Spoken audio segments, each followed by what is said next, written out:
Soy, the final frontier. I'm Comrade Britain. These are the voyages of the USS Sex Trek, our ongoing mission to do cringe interviews with the most impossibly based individuals, and to boldly go to talk about Star Trek porn. Soy Trek the podcast is here, one half vegan, one half queer, 100% communist, unless we have a less leftist guest, with Patrick and Britain, talking, joking, farting and shitting all about Star Trek. Like our buttholes, the show is wrecked. Soy Trek the podcast is here, so listen to Soy Trek right in your ears. Oh, hello. Welcome to the bridge, everybody. My name is Comrade Britain, and today we are joined by a guest. Our guest today is writer-director Marc Cushman, whose resume is just out of this world.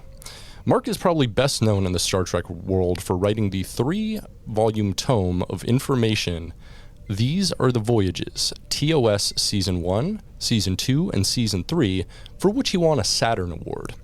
He's also well known for writing the story for Next Generation Episode 23 from Season 3, Sarek. He has also written books on Lost in Space, The Moody Blues, and The Voyage to the Bottom of the Sea, and the definitive tome on Gene Roddenberry's life in Star Trek in the 1970s, These Are the Voyages, Gene Roddenberry in Star Trek in the 70s. He also did several feature films, including Teresa's Tattoo, In the Eyes of a Killer, and Midnight Confessions.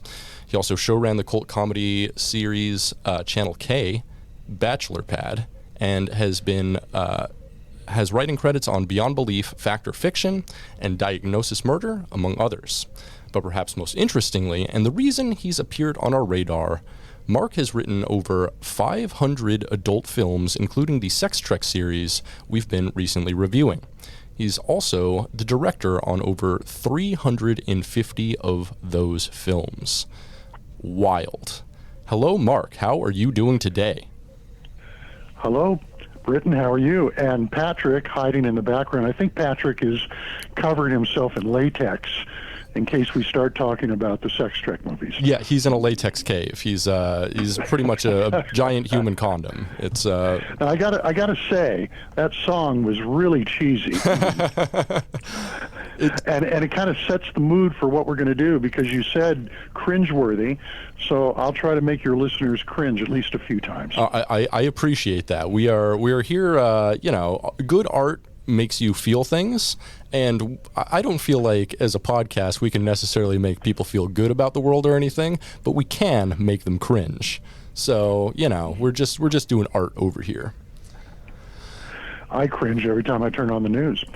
Me too. Me too. We'll try to be more upbeat. Hopefully. Gosh, I don't even know where to begin with your incredible resume. There's so many things to talk about, so I'm just going to start at the very beginning. What our podcast is about. How did you get into Star Trek? I was working for a company in Los Angeles that made specials for the local TV stations, hour-long specials they could program into wherever they wanted to. Mm-hmm. And the guy who ran the company asked me if I knew anything about Star Trek. I said, well, I love Star Trek. And at that point, the first movie had come out, and Wrath of Khan, I think, was just weeks away. Mm-hmm.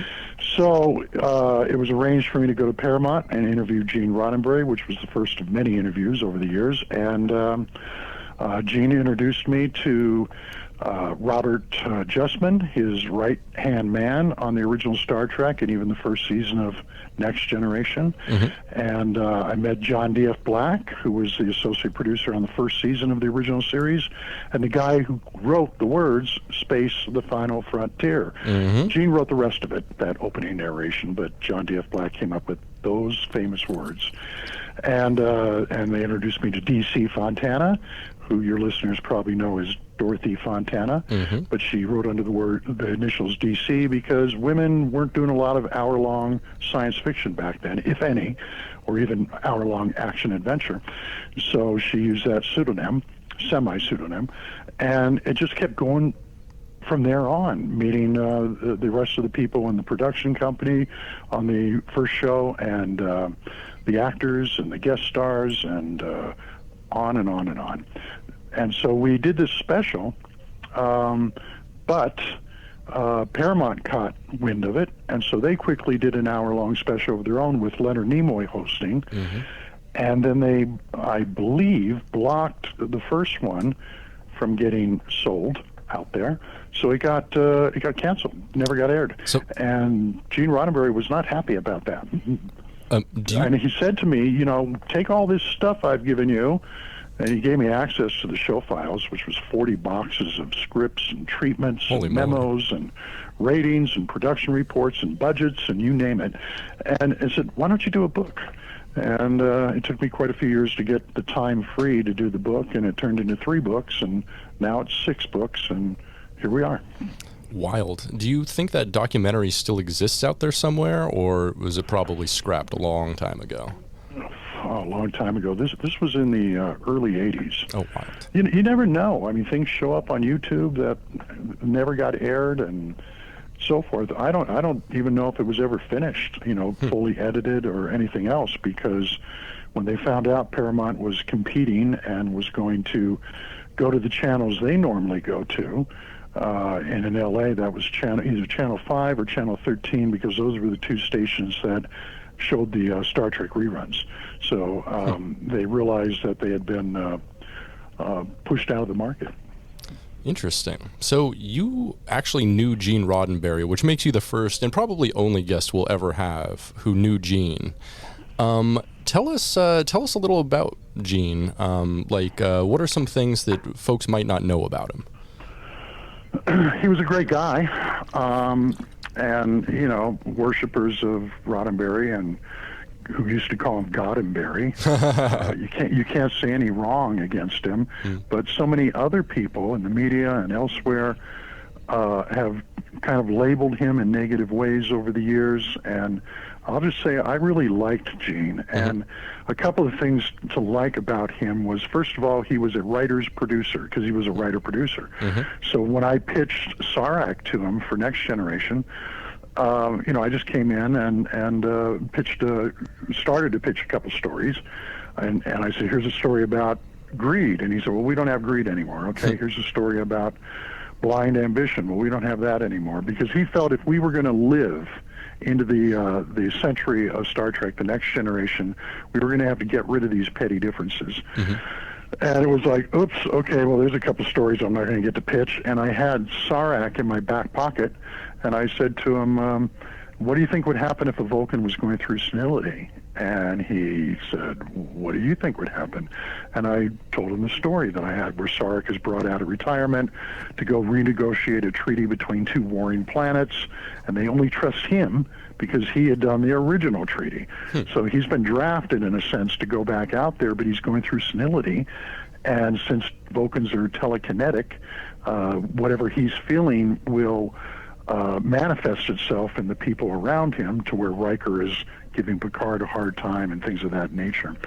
And so from there, we just started discussing the story, and it was so much fun creating a story with Gene Roddenberry. Granted, I came in with the initial idea, but just bouncing back and forth, writer to writer.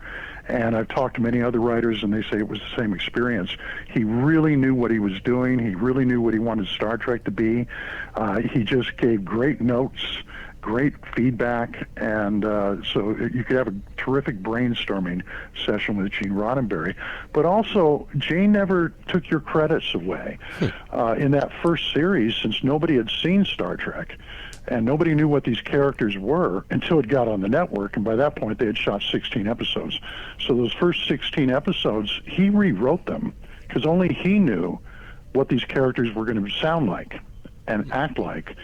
And yet he didn't put his name on any of those scripts. He let the original writer keep the full credit, which meant get the full residuals from the episodes as well. Nice. And yet he would rewrite up to 70% of the dialogue, which is all documented in the first book I did, These Are the Voyages, Star Trek, the original series, season 1. Because you see the memos, you see the rewrites, you see the problems they had on the set, production problems, budget problems, fights with NBC, the whole bit, and then you see the episode air, and you see the ratings from Nielsen for every episode, and letters that would come in, and so forth. So you go through the whole experience with each episode, from the original concept all the way through to the broadcast and what followed.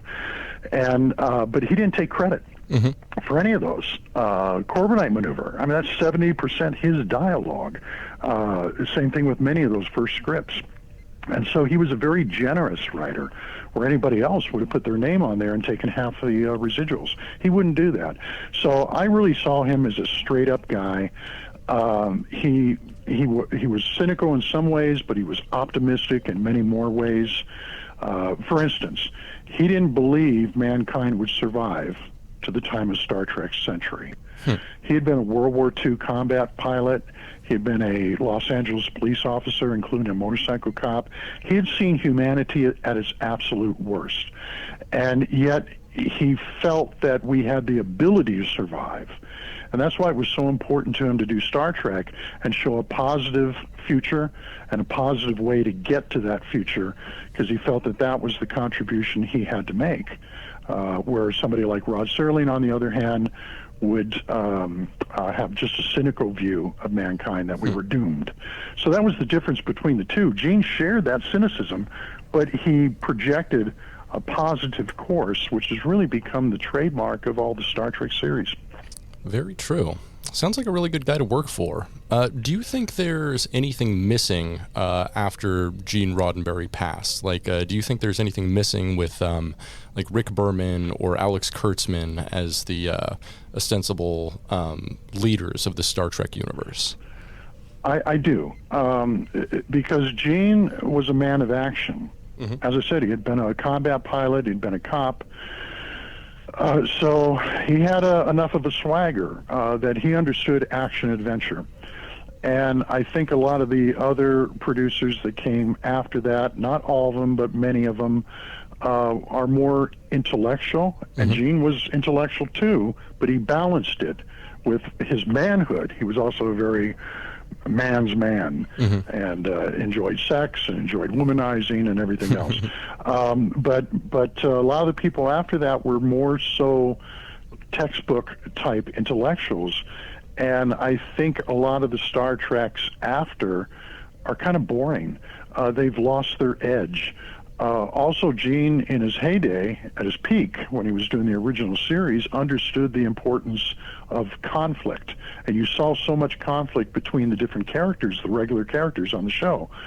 By the time he was doing Next Generation, he was determined that he had to show humankind as having advanced beyond those petty differences I spoke of a moment ago. But that takes away a lot of the drama. And so it becomes, in my mind, dull.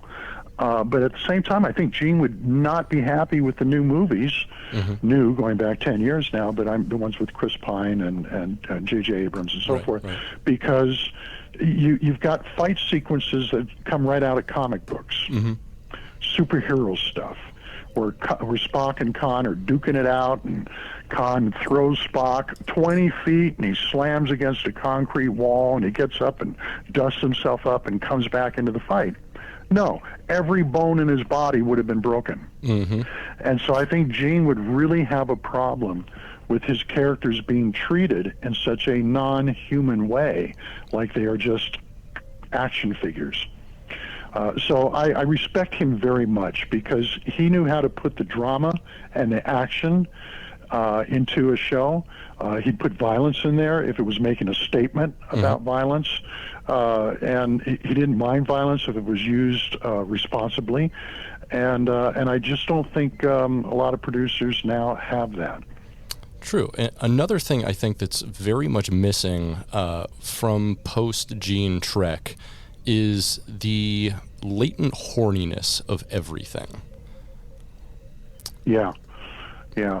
I saw a lot of it in Next Generation even after Gene left, because I was brought in to pitch many times for that show and Voyager and Enterprise. And they definitely appreciated sexuality, but at the same time, it was more like an intellectual approach to sexuality, where Gene, as I said, could be very primal. Right. In that respect. Right. And he understood that. He rewrote most of the dialogue on Richard Matheson's script, The Enemy Within, where you have the intellectual Kirk and the primal Kirk. He understood the difference between those two dynamics in a human, but that inner conflict, and he understood inner conflict, that's why he created Spock. That inner conflict is what makes people so interesting. But if you take somebody and they're just primal, and we all know people like that, they're not as interesting. If you take somebody who's just intellectual, and we all know people like that, they're not as interesting. It's that balance of somebody who's got that raging conflict inside of them between their physical side and their emotional side.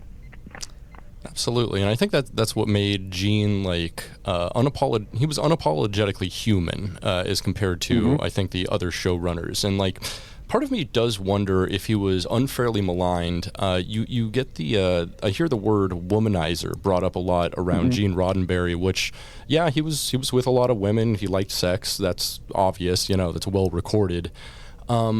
But, this day and age, like, you don't hear womanizer much anymore. Oftentimes, if you find, a man who's in a lot of relationships with women, and we don't know exactly what his relationship with Majel Barrett was, if it was condoned or not, his, external affairs.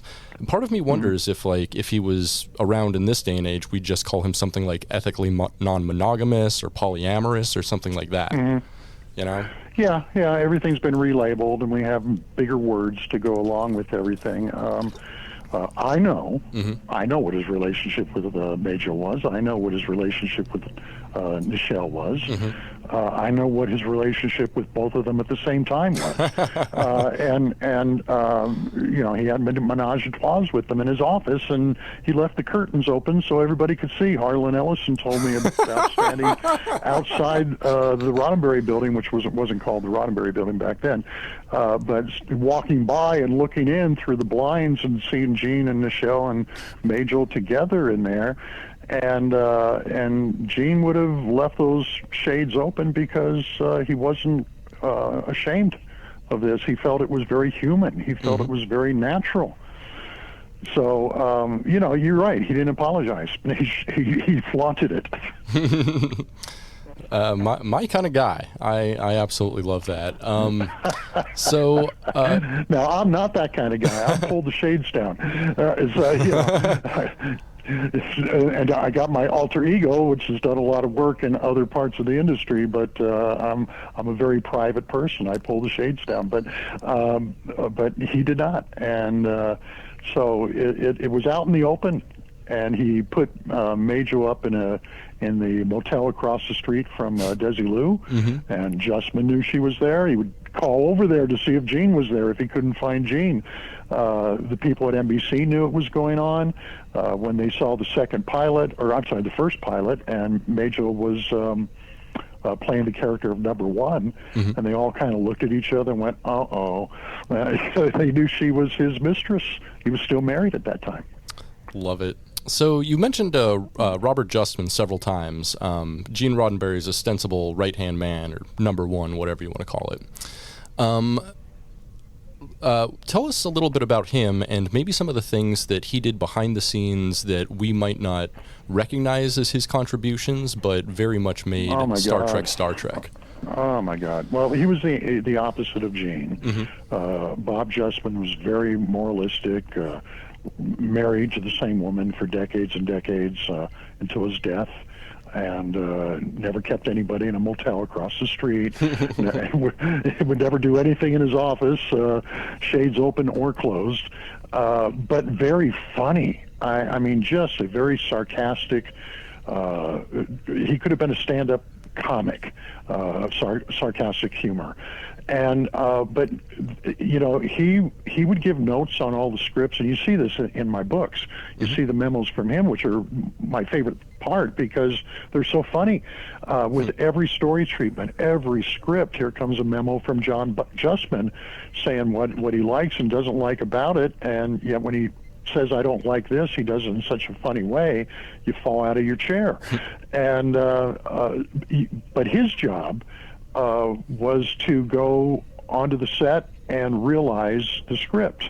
So the writer-producer, Gene Roddenberry, and then Gene L. Kuhn, and then Fred Freeberger, and they would work with the writers.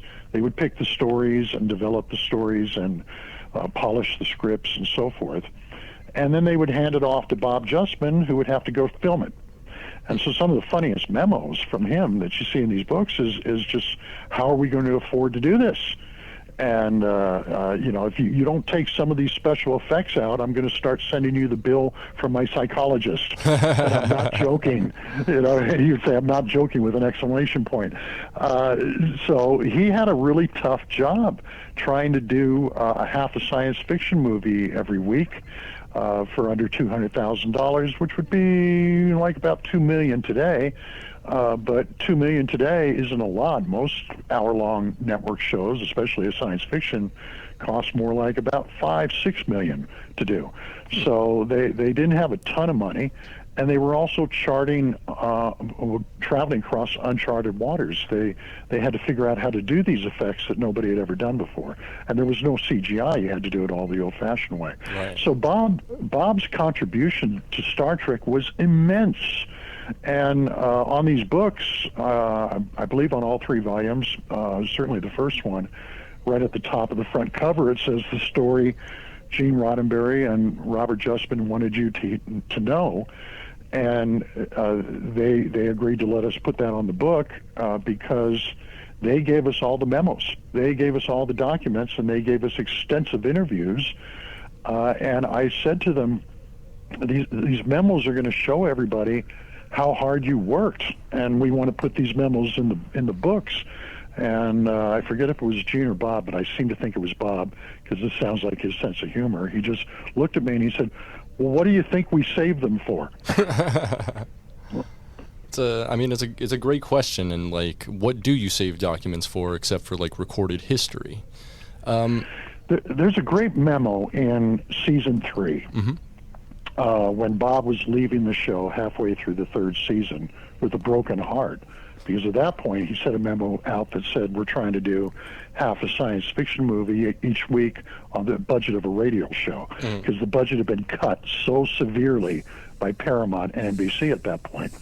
Lucy spent the money. These other guys, they cut it because they saw what happened to Lucy. She lost her studio. Mm-hmm. They didn't want that to happen to them.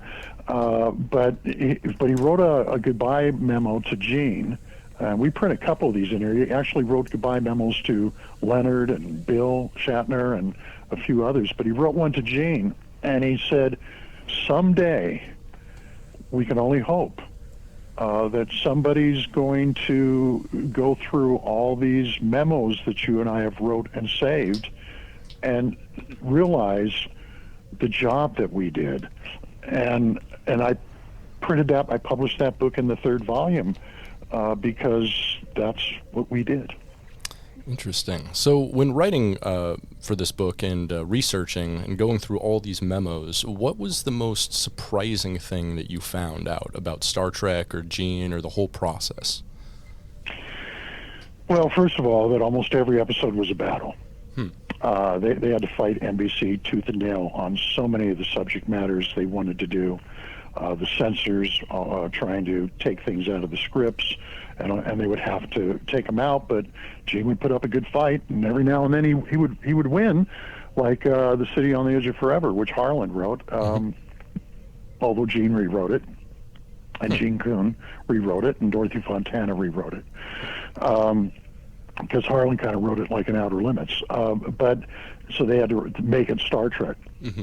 But the last line in the episode, after Kirk has to let Edith Keeler die, and they step back through the time portal, and he opens his communicator to tell the Enterprise to beam them up. He opens it up, and Scotty answers or something up there, and he says, instead of saying "beam me up," beam us up, he says, "Scotty, get us the hell out of here."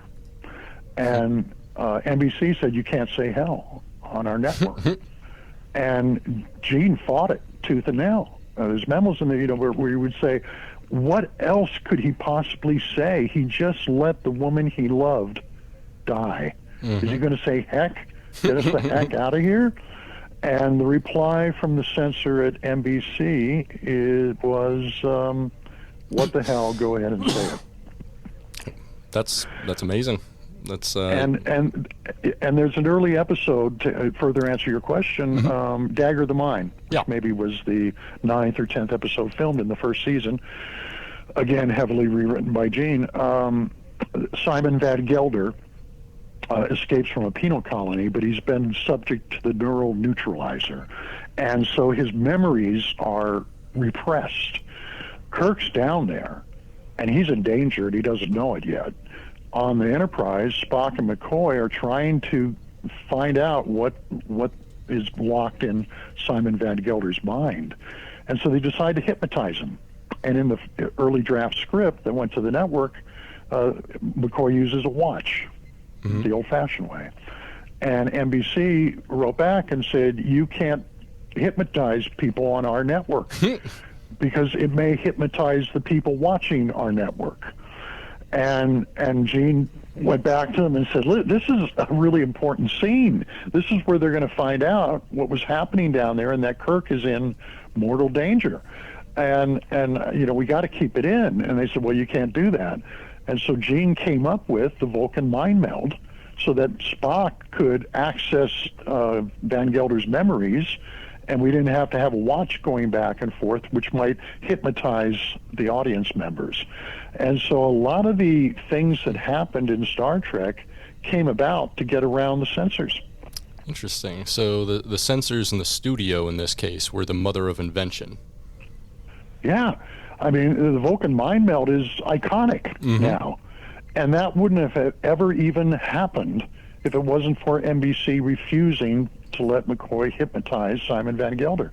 And there's many, many stories like that in these books where you find out that a lot of these devices came about that way. Well, even the transporter. In the pilot, the first pilot, it was going to cost too much to have the ship land on the planet just for us to be able to see that. So Gene came up with the idea of the teleporter, and then he realized that not only does that save money, but it could get us into the stories much quicker. And every episode, they beam down to the planet, and boom, they're in trouble. And you don't have to go through several minutes of the ship getting ready to land, and then landing, and then coming out of the ship, and so forth. So they came up with that to save money, but it ended up being a great device to get us into the story quickly. Right, and that's fascinating. And a great way to split Kirk into two, good and bad. And that could have happened without the teleporter. Right. I mean, just in general, like both of those examples, both the mind meld and the transporter, they're just classic plot devices at this point. Like, just for instance, like your episode of TNG Sarek, the resolution is basically a mind meld between Picard and Sarek. And yeah, there's tons of episodes with mind melds, tons of episodes with transporter malfunctions. The transporter is down, which you touch on in several of the Sex Trek films. Like, yeah, it's just something that they had to do in order to bypass some kind of problem. Just ended up being a deep part of the lore and the history of Star Trek, and that's fascinating. Well, just in the first series, the Vulcan Spock does a mind meld on the Horta. And that's how we find out it's not just a monster killing for the sake of killing, it's a mother protecting its eggs.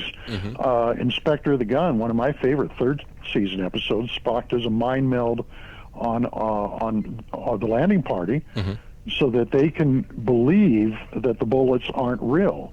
They're not real. But if you believe they're real, they'll kill you anyway. You'll have a heart attack because you think you just got shot. So he had to do the mind meld to say these are specters. These are an illusion. They're not real bullets. They're planning on executing us by using our own fear.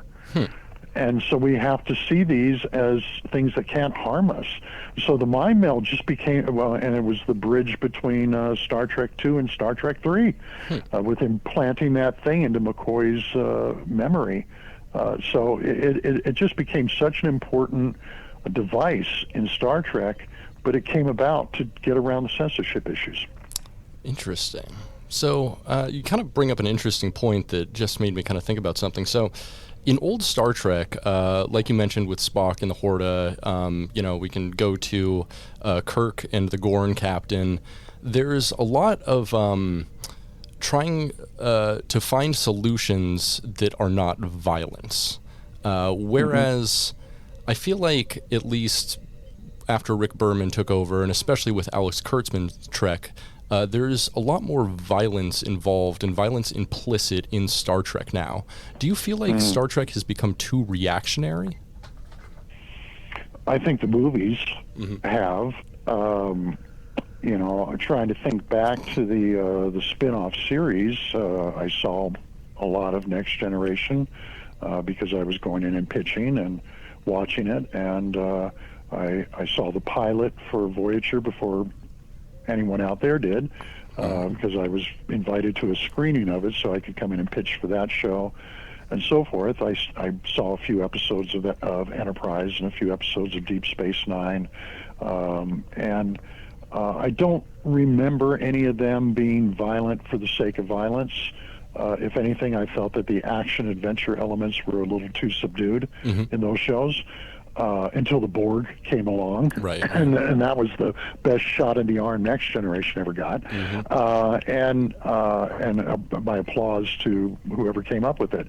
But the movies, absolutely. As I said earlier, I think the movies, and I'm not talking about the ones that were done back in the day when Gene was produced the first one and was a executive consultant on the others, but the later batch. I feel that they're more superhero action type stories than what Star Trek was. Out of all the Star Trek movies that were done during Gene's life, I think the best one is the first one, Star Trek: The Motion Picture. The one that's the most fun is Wrath of Khan and Voyage Home. Yes. And so, I mean, Wrath of Khan is probably the best movie in almost all regards of any of them, but I still find I prefer the first one because it's more true to Star Trek, what Star Trek was originally.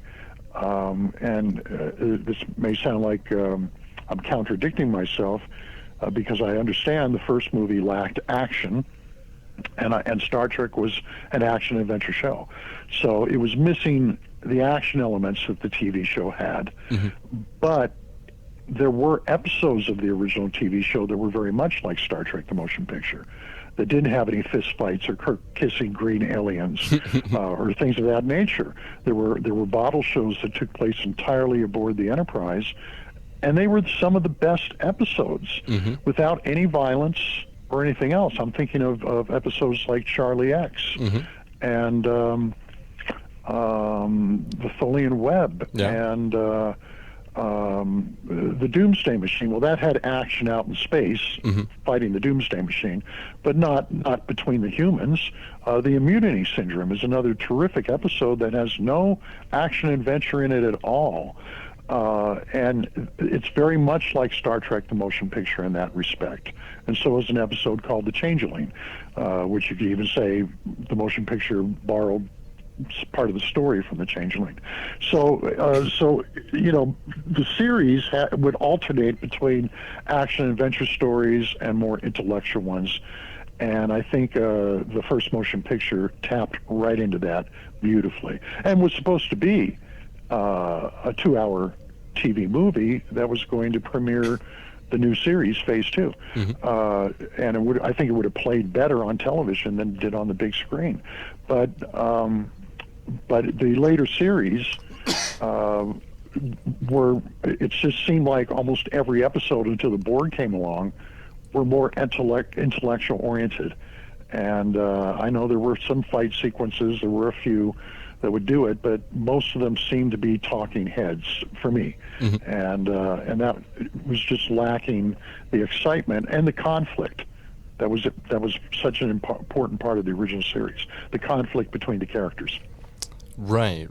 And like Gene Roddenberry famously very much disagreed with the direction Wrath of Khan was taking under Harve Bennett and Nicholas Meyer, which I mean, I know it's a very celebrated film, but you know, it's good. That's for certain.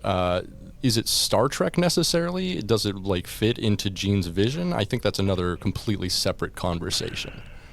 Yeah, I mean, but there are episodes of the original series that you could say Wrath of Khan is very, very much like. Oh, even Space Seed, yeah.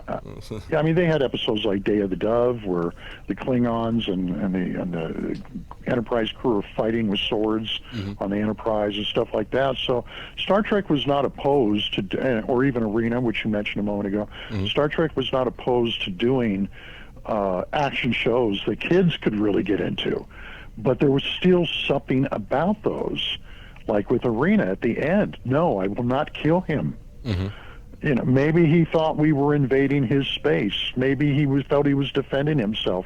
That's Gene making those wonderful statements about monsters are not just monsters. You know, if they're trying to kill you, there's probably a reason, because you're killing their eggs or you're invading their space. Or they're just misunderstanding you. And a scene that was cut out of Spectre of the Gun, that one I mentioned earlier from the third season, where the Melkotians, I believe they were, said, no, stay away, do not approach our planet. But Kirk had orders to try to get negotiations open with them, so he went ahead anyway, and that's why they put him back in that western town out of Kirk's memory, to serve as his death sentence, his own memories.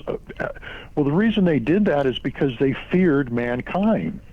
And the scene that we never saw was that they had been picking up television signals from Earth that had been transmitted 300 years earlier. And so they're seeing all the violence. Imagine, we're 200 and something years in the future, and the Enterprise arrives at your planet, Britain, but you're watching TV and the signals you are getting from Earth are from right now. You know, would you want that ship coming anywhere near you? I would simply blow it out of the sky. Yes, but the Melkotians weren't violent, so they didn't blow it out of the sky. They tried to make it stop. They put a buoy in front of it saying, go away. And the Enterprise had to destroy the buoy and come forward anyway. And so that's when they took the landing party and said, you will be punished by your own history. And which means we're not going to kill you, but you'll kill yourselves. And that's why Spock had to use the mind meld to keep that from happening.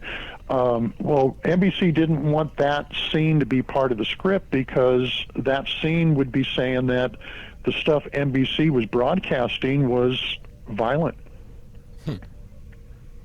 Wild. It was the type of stuff that would make the Melkotians not want to have anything to do with Earthlings. So they said, you can't put that in there.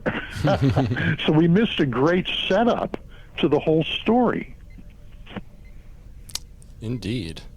So you also mentioned John D.F. Black, who I believe wrote the foreword to your book, These Are the Voyages. Why don't you tell us a little about John D.F. Black and Mary Black, and how they've worked into your career? It was really interesting when I interviewed them and actually became friends with them. And we started having dinner together, and then I started taking them to some of the conventions I attended, because my publisher would get a booth, and I invited John and Mary to join me at one time, because it was in L.A. At the convention center. So I picked them up and drove them out there, and they spent the day at the booth. And they were in such awe. I also got him to go on Access Hollywood with me. Nice. And CBS had us come down and videotaped an interview, which they put on one of the box sets as a special feature and so forth. But John hadn't had anything to do with Star Trek in 40 years, and so he didn't know what it had become. He was, in his 80s. He just, he knew it was popular. He knew it was still around, but he had never been to a convention. He'd never done any of that kind of stuff. So when they went to that convention with me, and John was in a wheelchair at that point, it was the last year or so of his life, and people were coming up and thanking him and shaking his hand and thanking him for writing The Menagerie, where Christopher Pike is in a wheelchair, and you'll maybe thinking, well, no, Gene wrote that. Well, if you read my book, you'll find out John wrote the first draft. And so people who had read my books knew that John was the guy who actually came up with the first draft of that story. Gene rewrote it so completely, and because it was using footage from the pilot that Gene had written, that he ended up getting the writing credit on that. It was probably one of the rare times that he took a credit that perhaps he should have shared. But I don't know of any other instance where that happened. And so they're thanking John for that, and they're thanking him for The Naked Time, which he wrote, and for coming up with the line "Space, the Final Frontier," which they had found out from reading my book, and so forth. And he had tears in his eyes. He just had no idea that these people would even know who he was. And so it meant so much to him. And Mary told me after John passed away, and I gave the eulogy at his funeral, she told me, she said, "You helped John live a couple more years." She said, it's hard for me to say that because I'm not patting myself on the back by any means. I'm just trying to express to you, let you understand what she was saying, and what she meant by that was she was saying, because that gave him purpose again. He was just sitting in front of the TV. He wasn't doing anything. He wasn't writing. He didn't realize that some of the stuff he had written had lived on to such a degree, and that there was a generation of young people out there who were appreciating it and all that kind of stuff. And by featuring us in your books and dragging us kicking and screaming to a couple of these things, they didn't. I don't think they really wanted to go to the convention, but I said, oh, "Come on, you have a good time." And okay. And but when we were driving home, they were just like, that meant so much to us. And I had no idea how much it meant to them until Mary said that to me, which I was stunned when she said that to me. So it wasn't really me. She said, you helped him live a couple of years. No, it's the fans of Star Trek helped him live a couple more years. I was just the conduit. It was meeting those people and having them tell him how much what he had done meant to them, that just gave him such a sense of accomplishment in those last couple years of his life. The fans did that. So Mary said, "You, Mark," but I'm passing it on to everybody that greeted him that day at the LA Convention Center and started writing him letters and things of that nature that just meant so much to the guy. Gosh, well, thank you so much. That is by far the sweetest and nicest thing that's ever been said on this podcast. So I've never told that story before. I never know what's going to fall out of my mouth. Well, we appreciate it. This is the only place I've ever told that story. Oh, well, thank you so much.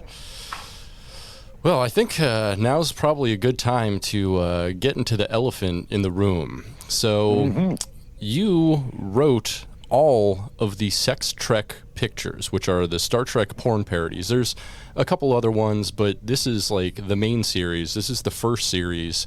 In my opinion, this is the first Star Trek porn parody ever created, although there was one that predated it by a few years called Starship Intercourse that is very much not like Star Trek, doesn't have the uniforms.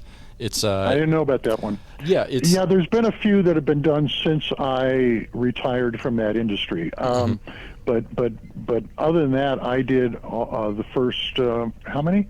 3, 4, 5, 6, 7, 8, 9. I'm not sure. I'll say 3. We did 3 on the first series, 2 on Next Generations. That's 5, and then I directed and wrote 4 after that. So that's 9. Golly. And then years later, a couple other companies did some after I had stepped away. It was Gene Roddenberry who gave me the idea to do that. I don't even know how it came up. He said to me, he said, one day there's going to be a adult movie takeoff of Star Trek, and he said, and I can't wait to see it. And it was about a week later that I got called in for a meeting at a company called Moonlight Entertainment, which did adult movies, but with people from mainstream writers and directors, and that's why they called themselves Moonlight Entertainment, because we were moonlighting. And they wanted me to do a script, and I said, hey, you want to do a Star Trek parody? And they said, we love Star Trek. Yeah, let's do it. And that became the first one that I did. Wild. So how did you get into moonlighting in the adult industry in the first place? I had done a R-rated horror film, splatter film we called them, which the working title, my title was Lovers Slain. That got changed, and the guy who was producing it called me up after I'd written it and was done with the job and been paid and all that. He calls me up and says, I'm having trouble with completion money, which is a common thing in this industry where you got your production money, but then you go a little over budget, so you need to raise more money for post-production and so forth. And he said, would you write a couple adult movies for me really quick? And I said, oh, really? And he said, yeah, I used to do that. I produced a bunch of films for Pussycat Theaters back in the days of John Holmes and so forth. And I said, oh, okay, well, send me a script so I can see the formatting that you want, and I'll do it.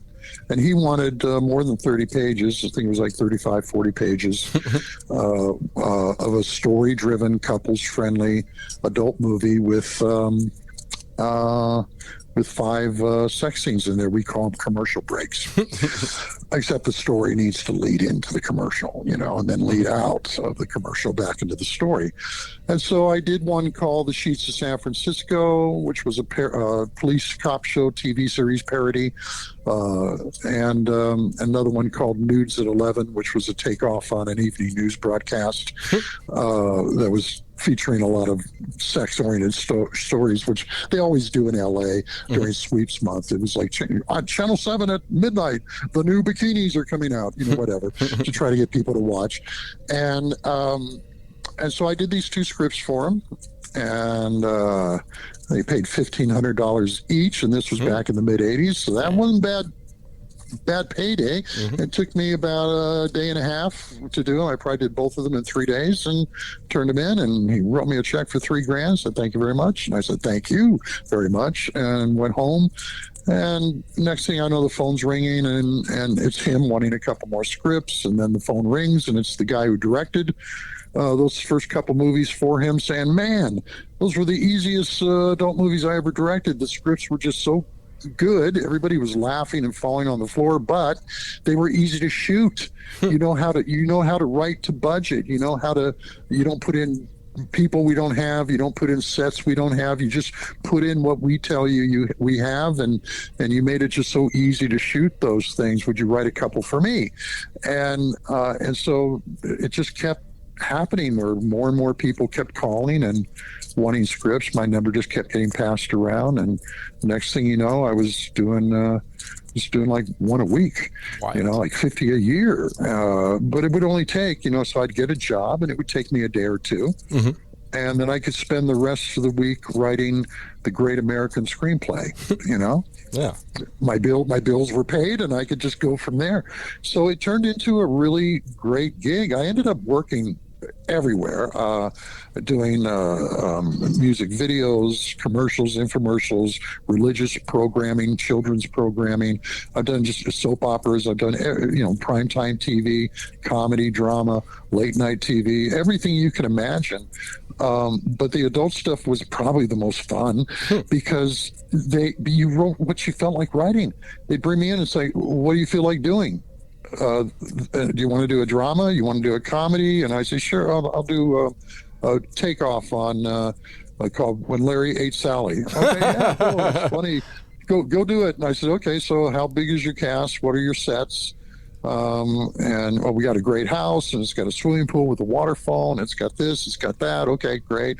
Well, we're on a stage, but it's got a terrific office set and a bar set and a police jail set and all that kind of stuff. I say, okay. And I would go home kind of like with Legos. You just start building something out of the building blocks and do these scripts.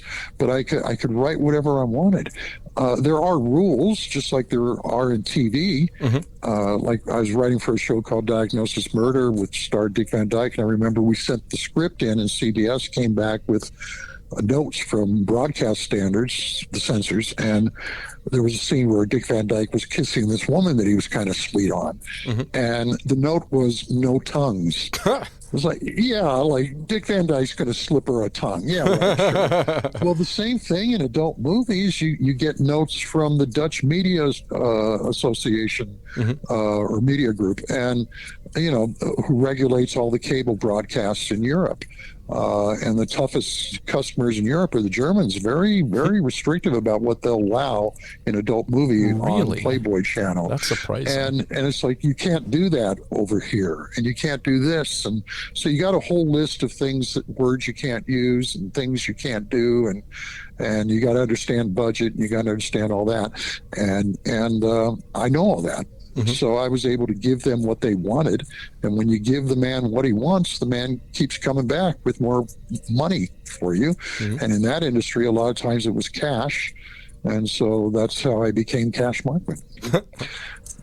So you mentioned taking a lot of things into consideration for writing adult films, such as length, pacing, sets, things like that. I was wondering, is there a fundamental difference between writing an adult film and writing a teleplay? No, it is a teleplay or a screenplay. But all the adult movies I did were for broadcast, either on Playboy, Penthouse, Adam and Eve, Spice, and then of course over in Europe, where I still get royalty checks from Europe all the time.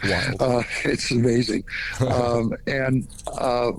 But so you're writing them to a certain length. So if it's a 70-minute movie, which is about par, they may want 35 minutes of dialogue, and the rest of the screen time is taken up by romantic situations. And so you write 5 pages of dialogue and you go into a romantic situation. Just like writing an action movie. You'll write 10 pages of dialogue and then you'll have an action sequence. And then 10 more pages of dialogue and then another action sequence. A musical, 10 pages of dialogue and then somebody's going to sing. 10 more pages and then somebody's going to sing. So it's the same thing for a writer. You know what the genre is. You know that you're writing an action script, a musical, a comedy. Comedy is a straight line, and then a setup line, and then a punch line, and then a straight line, a setup line, and a punch line. But the jokes have to also help the story advance forward.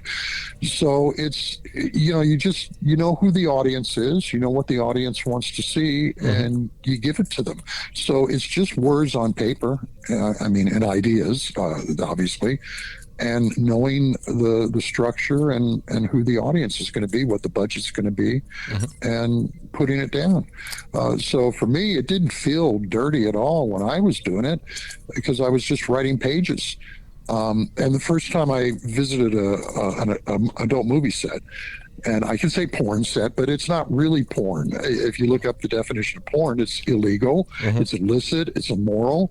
There's nothing immoral about people getting naked and having sex. No. Gene Roddenberry would be the first one to tell you that. Humans, if you don't get naked and have sex, you're missing out on a big part of humanity and life, and we film everything else. We film people slipping on banana pills. We film people shooting each other. We film people brawling in a bar, and we call that entertainment. So why not film sex, and Right. call it entertainment. But give it substance, give it a purpose, have a message, a theme, which Gene was always so insistent on in every episode of Star Trek. When I pitched Sarek and said, I like that idea. Mm-hmm. What's the theme? What are you trying to say? Well, a writer needs to have a statement. Not all writers seem to know that, but whatever you're writing, whether it's a children's show, an adult show, or something in between, or even a religious show, you've got to have a message you're trying to convey.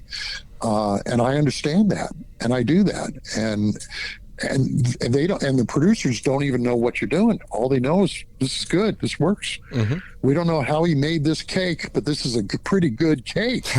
It's tasty, but it's not falling apart. Mm-hmm. It's filling, but it's not overfilling. Gee, what a great cook! Let's get him back to make another cake. So if you know how to do it, you can work all the time. Once you break in, and people start seeing what you do, Mm-hmm. the work just keeps coming. So that's what it is. It's just doing what you're doing, and not being a prude about it. I don't care if it's rated G, PG, or X, as long as I can do something good. Well, adult movies, they would say, what do you feel like doing this week? I just saw this movie, and okay. I'd give them the title, I'd say A Nightmare on Porn Street, Yep. or Night of the Living Dead, Mm-hmm. or Sex Trek: The Next Penetration, Mm-hmm. or Pinocchio. And in Pinocchio, he's a little puppet who wants to grow up to be a real boy, just like in the real movie and story. Except this guy, it's not his nose that grows big when he lies, it's something else. And I had a scene where this woman was straddling Pinocchio, and she's looking down at him, and she's saying, "Lie to me, you son of a bitch! Lie to me!" Now, who can't have fun doing that for a living? Very good question. So I notice in your writing of at least the Sex Trek films, all of them are like deeply funny and just full of jokes. Did you ever really see yourself becoming a comedy writer, or is it something you just settled into because of the material? I'm just a writer, and it's like I was saying before, understand the genre that you're writing. Mm-hmm. So I can write action scenes, I can write romantic scenes, I can write funny scenes. If you're a good writer, comedy is irony. Mm-hmm. So you find the irony.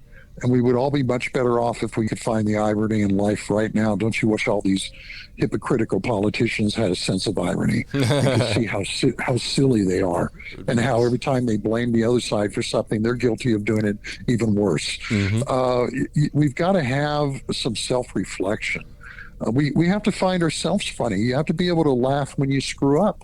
And realize, boy, that was pretty dumb, And so you have to be able to laugh at yourself. It's not just laughing at others; it's laughing at the human condition, and just have a sense of what's funny. So I think I'm equally good in comedy and drama, but I prefer comedy most of the time. If I would do a few comedies, I would kind of start getting an itch to do a serious thing, something dark. Interesting. So G-rated stuff, I'd get the itch to do something X-rated, and vice versa. Interesting. So you kind of bring up like comedy and its relation to irony and like politics. And I noticed in the Sex Trek films, they actually have like surprisingly good politics in that they like address systems rather than like individual actors or anything like that. And inasmuch, the United Federation of Planets in the films is replaced with a capitalist bent United Federation of Earth Corporations. Was this more of a commentary on how you see the Federation itself, or more of a larger commentary on America? Both, because the Federation was based on America. I mean, Starship Enterprise was based on aircraft carrier enterprise. The Starfleet was based on the U.S. Navy, which was based on the British Navy during their imperialistic years. And you'd see episodes where they're out there trying to negotiate a mineral rights from some planet. And so, yes, they're kind of military, they're a combination of military and science, but they're trying to set up a treaty for the Federation so we can come dig up the lithium mining operation in that planet. Everything that we do right now on Earth. So Gene Roddenberry, having been in the military, kind of set Star Trek up that way, and kind of saw it as Captain Cook selling the Pacific and discovering Hawaii. No, here's Captain Kirk selling outer space and discovering the planet Hawaii and all it has to give to us. And so it wasn't a put down, because I'm a capitalistic person. I believe in capitalism. And I'm a flag saluting American. I believe in America. I think it's the greatest country on earth. Always has been. Although I think all the people who don't believe that should go live somewhere else. And I'll hold the door open for them and kick them in the ass on their way out. Yes. You know, and that's the thing that bugs me is seeing people who, I saw a poll the other day and it said 20 years ago, 70% of the people polled in America said America was a great country, and now 70% say it isn't. Okay, go away. I mean, and then we'll have a great country again. Yeah. You know? I personally might kind of err towards that 70% side, but at the same time, I do realize that America is a great country because I can say it's not a great country. Yes. Yeah. That's the thing. You go somewhere else and try to say that and see what happens to you. I mean, you can go say it in England, and you can go to France and say it. Most Western countries you can go and say it in, but go to China and say something that's anti-government and see what happens to you.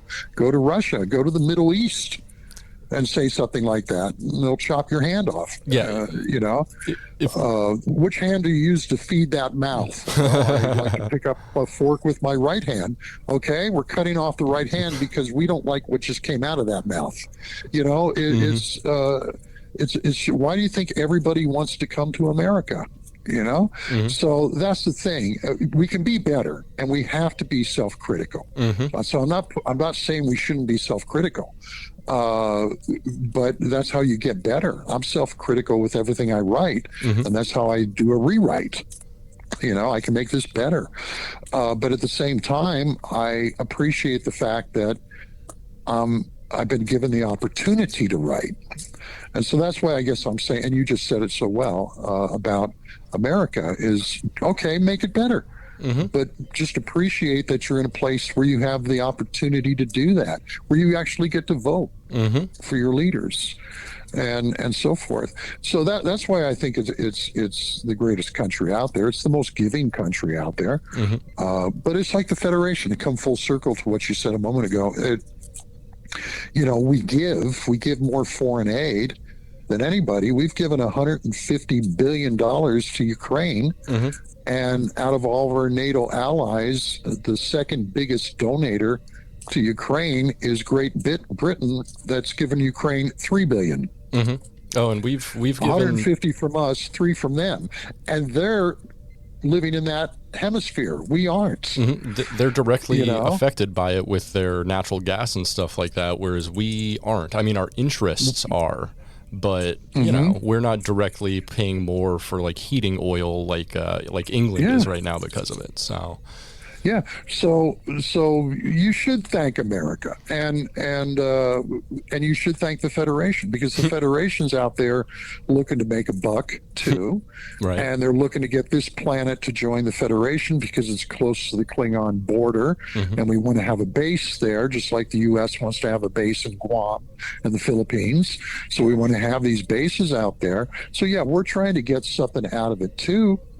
And the Federation wants to arrange to open up McDonald's franchises on all these planets too. So you know, we're making money, but at the same time, we're giving a lot. And if you look at the history of the planet, usually countries don't give to other countries; they just take. They strip mine and leave it barren. And that's what China is doing right now in Africa and South America and the Middle East. And that's what Russia is going to do in Ukraine. I mean, they're not looking to make a better Ukraine. Ukraine had a lot to offer in minerals and farmland and everything else. It's too cold to grow a lot of stuff in Russia. But on the western front of Russia is the best place. So let's get Ukraine. So they're not looking to do Ukraine any favors. But the Federation, was kind of like, well, we're taking care of ourselves, but we're taking care of you too. Well, that's the same way America is. And so when I did that line in that parody, I was seeing what America was and seeing how Star Trek kind of mimicked that in what the Federation was.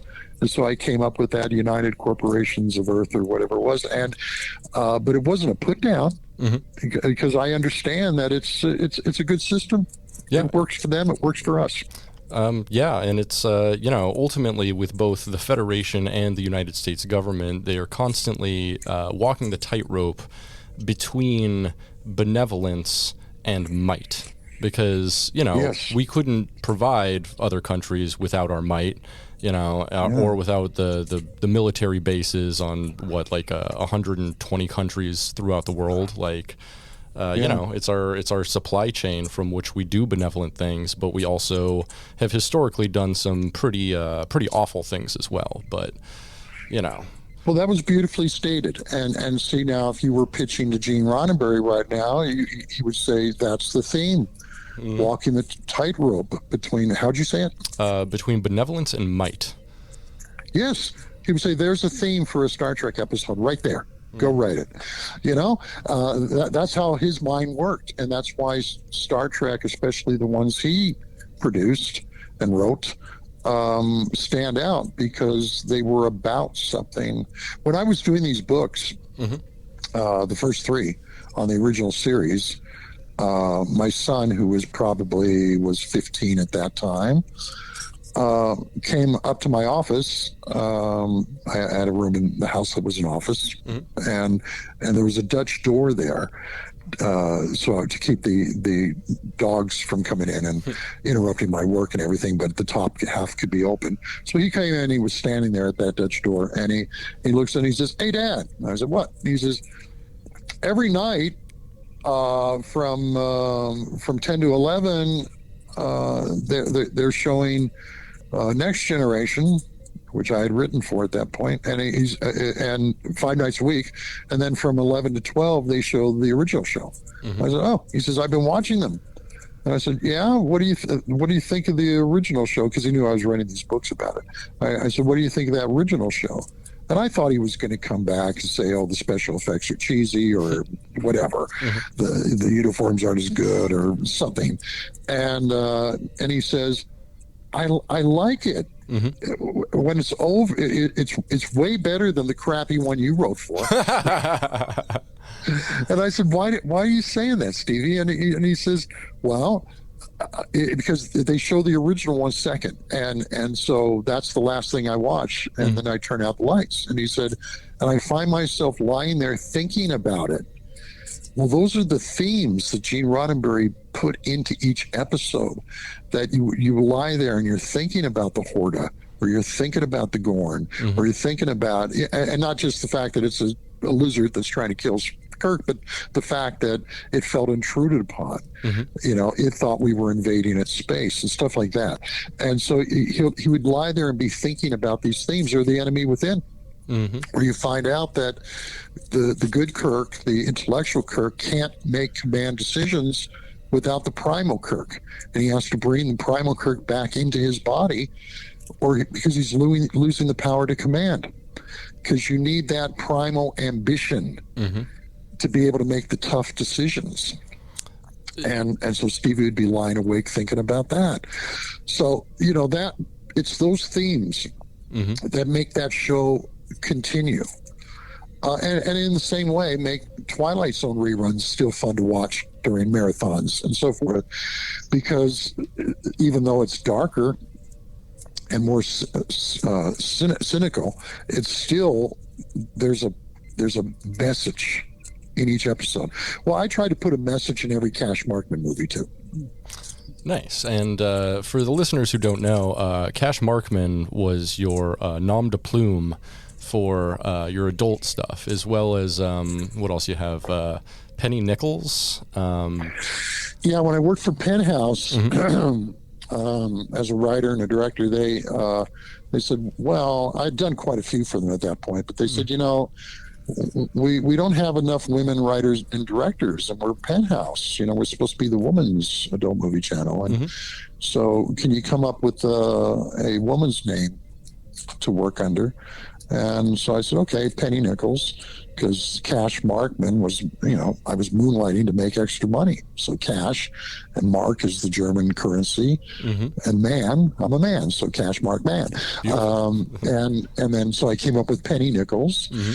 And then if a company had a lower budget, it was going to be a one-day wonder instead of a 2 or 3 day shoot.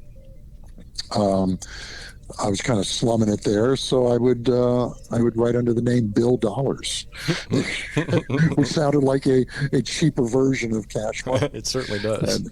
And so I had different tiers that I would work under in the adult movie industry. Interesting. So, going through your IMDb history, which is over 800 titles long, it's apparent that you were the adult parody guy. Just a short list here. You've done parodies of Desperate Housewives, American Idol, Forbidden Planet, The Three Musketeers, and Mission Impossible, High Fidelity, Charlie's Angels, Dude, Where's My Car, I Dream of Jeannie, Baywatch, LAPD Life on the Streets, Robin Hood, Enter the Dragon, West Side Story, When Harry Met Sally, The Dating Game, First Wives Club, Gilligan's Island, Singin' in the Rain, Rebel Without a Cause, Night of the Living Dead, X-Files, Super Mario Brothers, McHale's Navy, 10,000 Maniacs, Risky Business, I Love Lucy. We'll just leave it there because I'm only a third way through. I'm remembering some of my titles as you read this list, like Rebel Without a Cause was Rebel Without a Condom.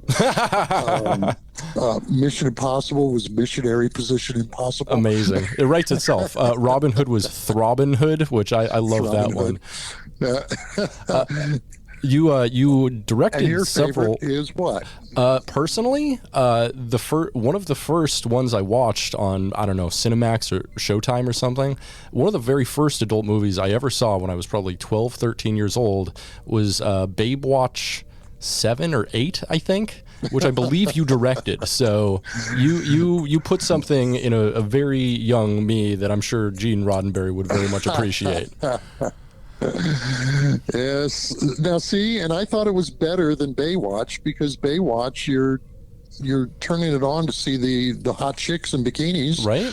Well, on this, in my version, they take the bikinis off. Beautiful. So, yeah. Come on, right? We're giving you everything you want. Yeah, it was at one time the most watched but there show was on another Earth. one you liked. There was in your email to me. You said your favorite title. Oh, my favorite one personally probably was your take on Mr. Holland's opus, Mr. Holland's Orgy, which yes. I don't even know how you make a porn parody of that movie, but bravo for doing so. Just bravo. Thank you. I don't remember what it was about. But, Fair. I think in my movie he was a music teacher in Mr. Holland's Opus, Richard Dreyfuss, and so in mine he was a music teacher who liked to conduct, and I think he was conducting the orgy or something. That makes sense. Writes itself. There you go. So how did you get into being the adult parody guy? Just from that phone ringing and them letting me do what I wanted to do. I'd come in and, sometimes I'd come in and pitch something serious. There was one where, Scott Justice over at Sin City called and said, "Hey, we need something this week. Would you come over and write something?" And I said, "Okay." And I lived 15 minutes away. So I got in the car and drove over there, and I had a pad of paper next to me, and I would just, when I'd stop at a light, I'd write down a couple titles. And I like titles a lot of times that the parody titles are something else entirely. I mean, just make a fun twist on the movie title or TV show title. But I knew he liked serious stuff, and so I was just writing down 2-word titles, usually that started with the same letter, and I jotted down "Forbidden Flesh" as one of the titles. And so I got to his office and sat down, and he says, "So what do you got, Cash?" And I said, "Well, how about a movie called Forbidden Flesh?" He said, "Ooh, I like that. What's it about?" I don't think anybody ever asked me what it was about before. Usually you just say the title and they're falling on the floor laughing, or if it's a serious one, they say, "Well, that sounds kind of naughty. I'd go do that." He actually asked me what it was about, and I had just written it down 5 minutes earlier in the car, but his phone rang and he got on the phone. He said, be right back. And so he's talking on the phone, and I'm sitting there thinking, okay, what's it going to be? And I thought, well, what's forbidden flesh? What's the most forbidden of all flesh? That'd be children, and we're not going there. No. I would write that no matter what you paid me, and the censors wouldn't allow it, because there are censors in that industry for broadcast. And so I thought, okay, what would be the second most forbidden flesh? Family, not incense, because they won't let you do that either in that industry, nor would I want to. But so I thought, okay, a college kid hasn't seen his dad since school began several months earlier. His dad's got money. His dad's remarried. He's never met his new stepmom. So he goes home on spring break to visit his father in his father's mansion. And his new stepmom is his age. And hot. And she starts coming on to him after the old man goes to bed. And they get into Fast and Furious thing there. And he falls for her. For him, it's not just sex. He falls for her. And but she's using him, and we find that out because she says, your father's not leaving anything for you. He's leaving everything to me. But I want to be with you. But if I leave him to be with you, he's going to take me out of his will. What are we going to do? Dear, dear, dear, I really want to be with you, baby, but I don't want to be broke. You don't even have a job. You're a student. What are we going to do? And she puts the seed in his brain. Let's get rid of Dad. And so he takes Dad out on the father's sailboat, or motorized sailboat, and hits him in the head, and father goes into the ocean. And he's going to then come back into port and call the police and say that the boom swung over and hit his father, and his father went in the water, and he wasn't able to save him. He jumped in the water, but he couldn't find his father, and long gone. So he's sailing into port, and there's a bunch of police cars waiting to greet him, and uniformed cops, but there's a plainclothes lieutenant who comes up to the boat, and he says, "Where's your father?" Oh, it's terrible. You fell off the boat back there. Why didn't you radio for help? The Coast Guard. I tried, but the radio wouldn't work. Oh, yeah, let's go check it. He checks it. Radio's working fine. He says, your stepmother called us. She said you've been coming on to her. She said you've become obsessed with her. She said that you've been talking crazy, that you might do something to your dad, and that you were out with your dad on the boat today, and she was really worried. What did you do to your father? He goes to jail. The stepmother gets all the money and doesn't have to deal with him or the dad.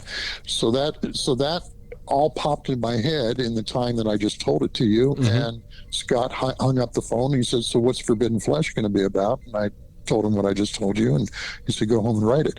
So you got to be quick in this industry. Ideas got to come to you fast.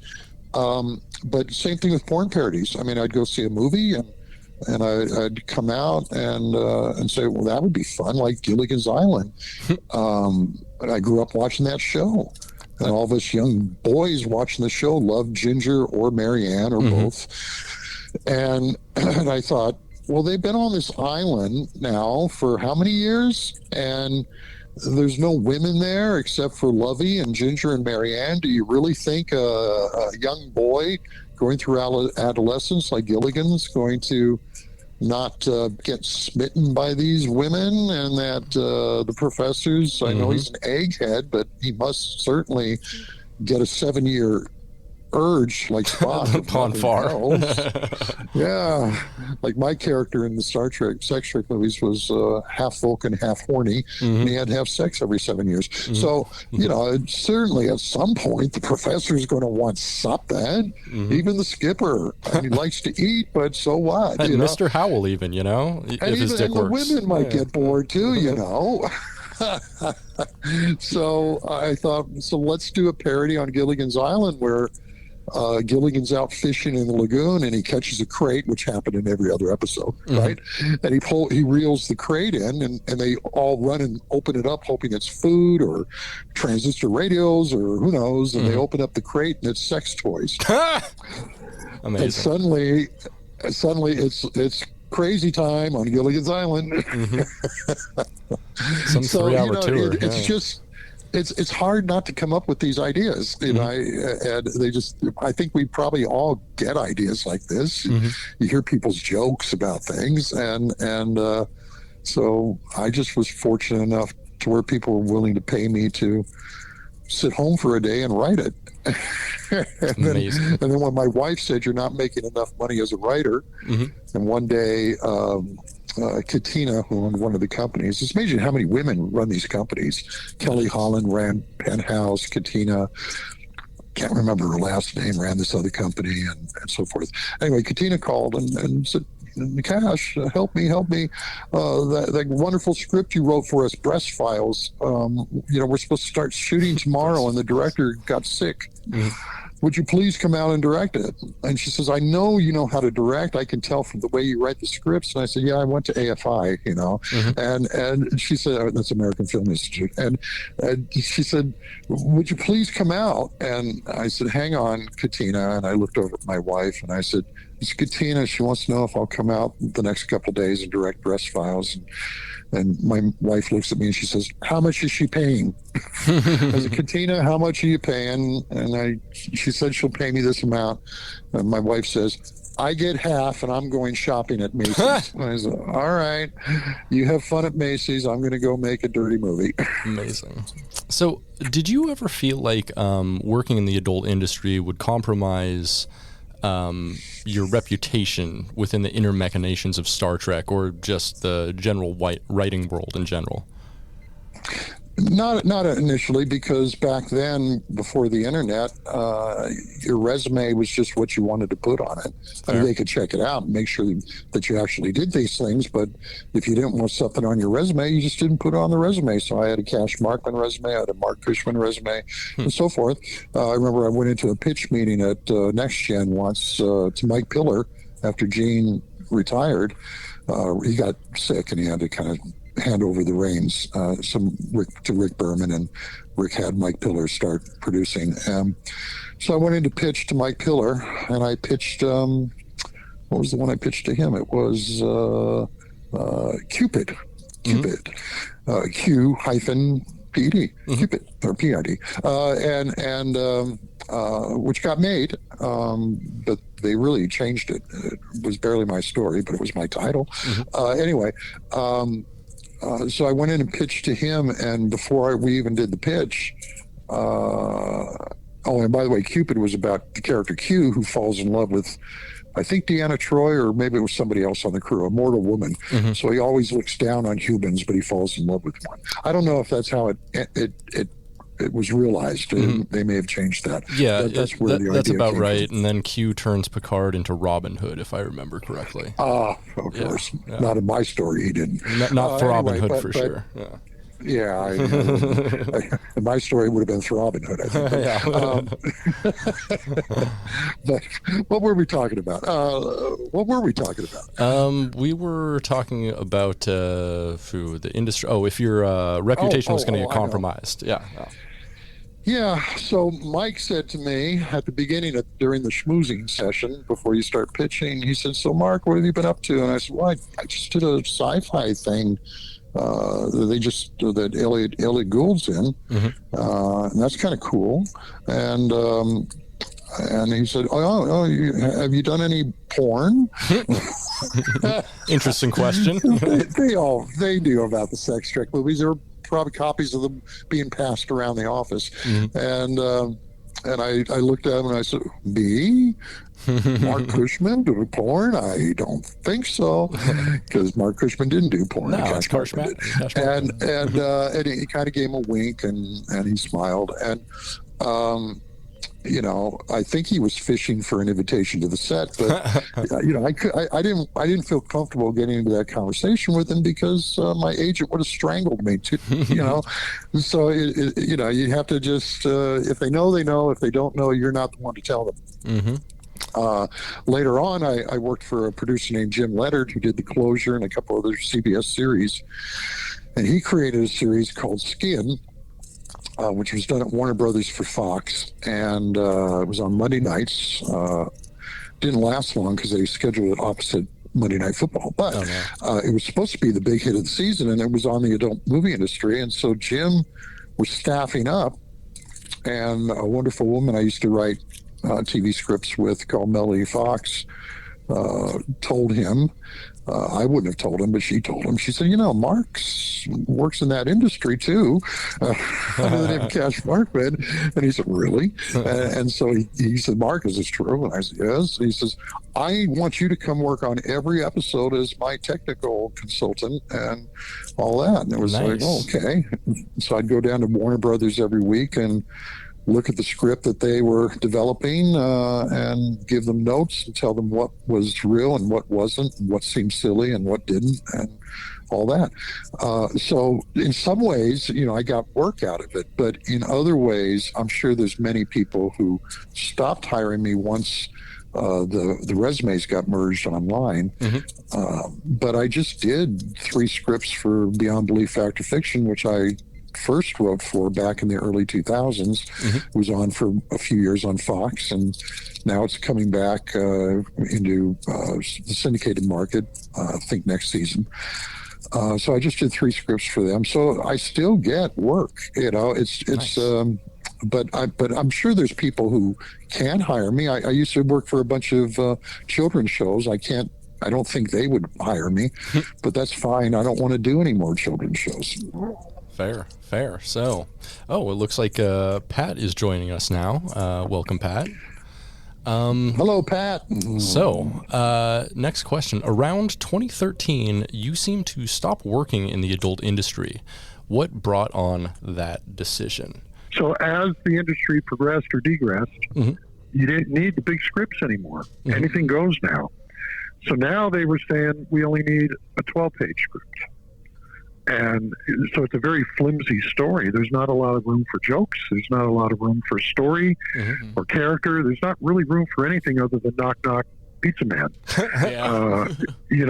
And so I don't want to do that.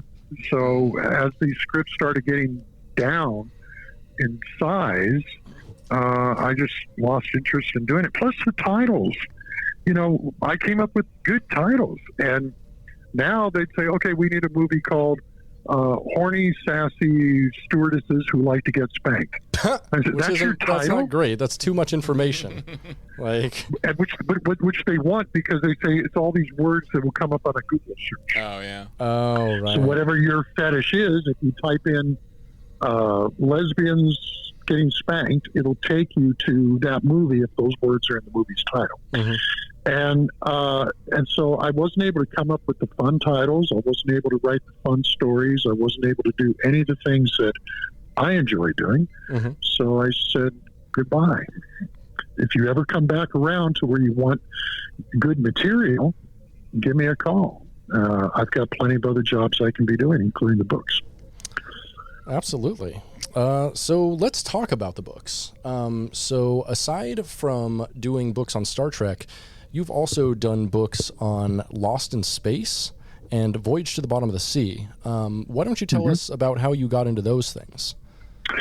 Well, after I did the first 3 Star Trek books, which is 1 book in 3 volumes on the original series, I ran into Kevin Burns, who's the shepherd of all the Irwin Allen properties through his production company. And we got to talking, and he said, why don't you do a book about Irwin shows, starting with Voyage to the Bottom of the Sea, and then his next show was Voyage to the Bottom of the Sea, and then I'd love it if you would do Time Tunnel and Land of the Giants and so forth. Mm-hmm. Well, I didn't commit to all of it, but I said I'll do the first two because Voyage to Mama Sea and Lost in Space got on the air before Star Trek. Yep. So I've written a definitive book on the making of Star Trek, which is, them creating this whole universe and the technology to do it. The first time they shot a giant minotaur that was over 11 feet long in front of a blue screen or green screen, and then put in stars that were moving and stuff like that. They had to figure out how to do all this stuff. So I was curious to see what Irwin had figured out to do before Star Trek. Interesting. Even though he was only 1 year ahead of them with Lost in Space and 2 years ahead with Voyage to the Sea. Also, it was because of those two shows that Star Trek got on the air. Because Voyage to the Sea was winning its time slot, and it was kicking NBC's butt. Lost in Space on CBS was winning its time slot, and it was kicking NBC's butt. Voyage was on ABC. And so NBC said, we got to get a sci-fi on here, too. And they had been playing around with making a couple Star Trek pilots, but they had been nervous about putting it on the air. Will it draw in a big enough audience? Are you really able to do it on a TV budget and deliver it once a week and not miss air dates and all that kind of stuff? So when they saw that Irwin was doing it successfully for ABC and CBS, that's when NBC made the decision to put Star Trek on. So for all these reasons, I actually was interested in doing these books on these other two shows. And I did. And they did very well. And then Kevin wanted me to do Time Tunnel and Land of the Giants, and I said no. Because I don't want to just spend the rest of my life writing books about the same person, Irwin Allen. But I wanted to know how his mind worked. I wanted, because he had a reputation for being insane, and yet, but he got these shows on, and they were big hits. Voyage lasted 4 years. Lost in Space lasted 3, but it was renewed by CBS for a 4th season. The only reason it didn't have a 4th season is because CBS tried to cut the budget, and Irwin said no. And so he pulled the plug on his own show. But nobody knew any of this. And also, I wanted to know, why did his shows change? Why did Voyage start out serious? Part sci-fi, part espionage, part adventure, and then it became, in the last couple of years, Monster of the Week. Why did Lost in Space start off very film noirish, very scary? And then by the second season, when it went to color, it was like a sitcom with science fiction. It was like a sex parody, so it was like, what happened? Because he shot the pilots. He had his vision of what he wanted to do. Why would he change the shows? And I found out the answers through all the internal memos and everything else. It was the networks. ABC said, Lou Hunter at ABC said, every time you do a monster story, the ratings spike. You're winning your time slot anyway, but the ratings go up even higher when the coming attraction, the previews, show a monster. Give us more monsters. Give us a monster every week, for crying out loud. And Irwin gave the network what they asked for. With Lost in Space, CBS was getting a lot of letters, angry mothers, saying, this is in the family hour. This is on from 7:30 to 8:30. My kids throw a fit if we don't let them watch it, but then they're having nightmares because the robot's trying to kill the kids. Dr. Smith is trying to kill the kids, And so CBS called Irwin in and said, you can't do this in the family hour. You cannot put children in peril like this. An earthquake, maybe. But a crazed Dr. Smith programming the robot to kill them? No. And they said, you got to get rid of them. You're going to have to get rid of Dr. Smith and the robot. And so Irwin went back to the studio, and he was all bummed out, and he went to the dailies to see the footage that was shot the day before of the most recent episode, and he saw Jonathan Smith working comedy into the delivery. The lines weren't funny. The situation wasn't funny, but he was putting that twinkle in his eye, and he was starting to milk it for a laugh. And Jonathan did this. We interviewed him, and Jonathan did this because he said, I knew I was going to get cut. There was no way that I could keep doing what they were having me do in the family hour. He knew it before Irwin knew it. And he said, I got to start working in some comedy or else I'm going to be off the show. Interesting. So Irwin's watching this in the dailies, and he sees what Jonathan's doing, and he goes and storms into Jonathan's dressing room, and he walks up and he puts his finger right up to Jonathan's nose, and he says, "You." And Jonathan looks up at him and says, "Yes, Irwin." And Irwin says, "I know what you're doing. Do more." And he turns and he walks out. Interesting. And so I found out why the shows changed. Nobody ever knew. Yeah. It wasn't on Wikipedia. It wasn't anywhere. You have to go to the show files. You have to look at the memos. So when Kevin Burns said, "I'll give you access to all of Irwin's private papers," I said, "I'll do it." Nice. And that was that. So, having written books on both Irwin Allen and Gene Roddenberry, respectively, do you see parallels between the two men, or do you see them as just contemporaries? Just contemporaries. Gene had more in common with Rod Serling. Interesting. Rod Serling wanted to deliver messages. The difference between Gene and Rod was cynical. Most of the Twilight Zones that he wrote half of them, and he rewrote the other half. These were nightmares he would have. Yeah. For 6 years, a couple hundred of these things, they were nightmares. And he couldn't get back to sleep, and he'd get up and he'd write a Twilight Zone script. He really didn't believe in mankind. He believed that we were animals that were going to destroy ourselves. Gene Roddenberry, on the other hand, was an optimist, and he wanted to do a show that said we're going to survive. So Gene Roddenberry wanted to present positive messages where Rod Serling was delivering pessimistic messages. But other than that, these two guys had total respect for each other. They were contemporaries, and they both were very into theme. Even when I pitched a Sarek to Gene Roddenberry, he said, "I love it. I love the idea. What are you trying to say with this? In other words, what's the theme?" And I said, "I want us to be able to look at senility through the eyes of a Vulcan. You use Vulcan to help us see ourselves. That's what you always did on Star Trek. Well, senility is something nobody ever wants to talk about.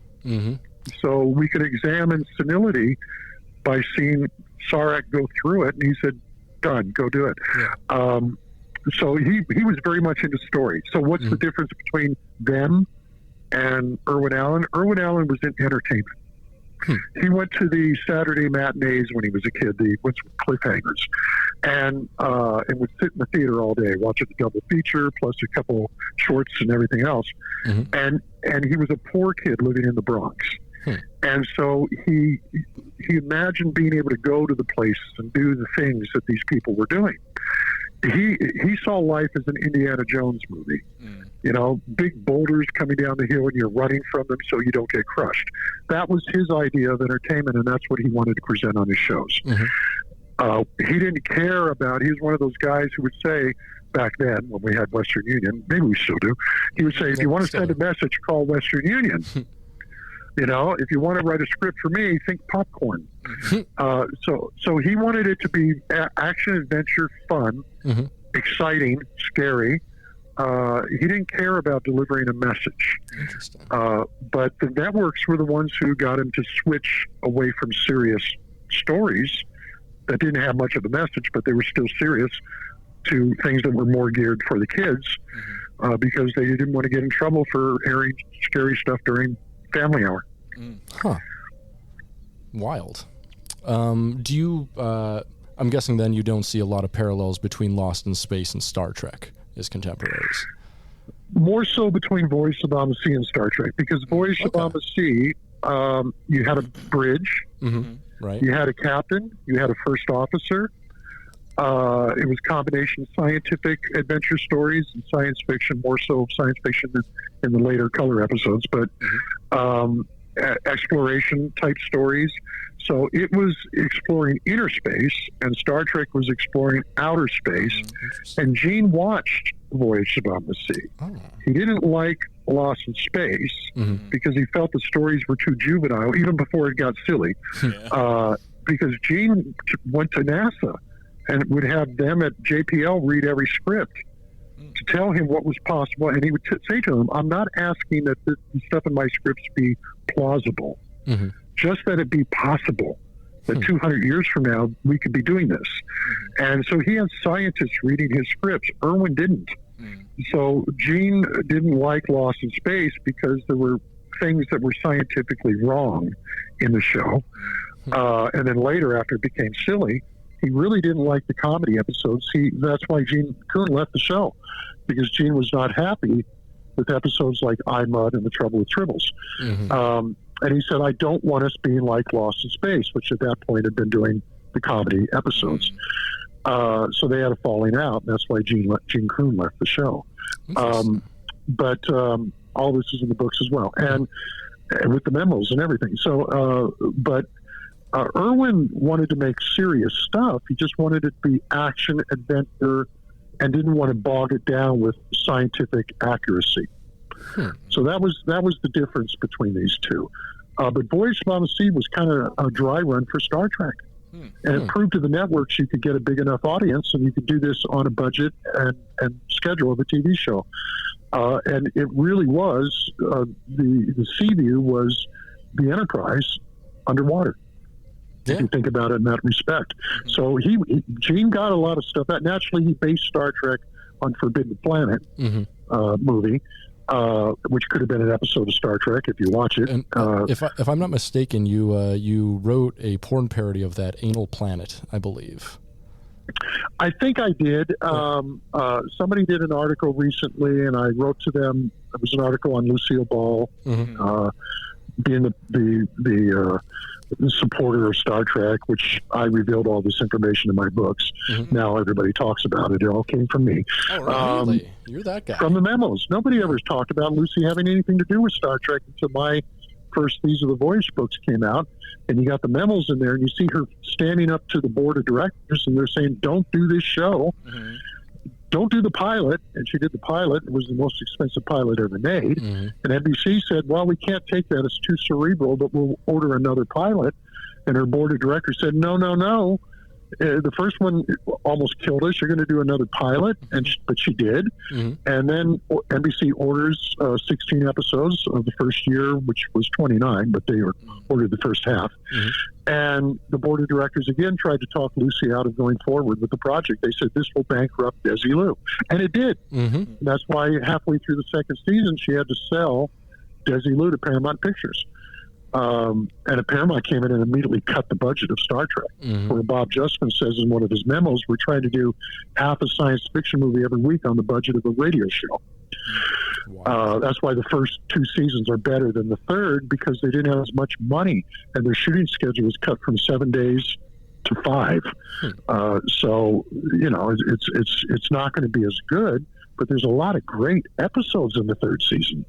So, I mean, Fred Freeberger is not a villain. This guy was really doing the impossible with a slashed budget, put in the death slot to try to kill the show because NBC wanted the show off the air. The ratings were good. Yeah, they moved it to like 10 p.m. on a Friday or something wild like that.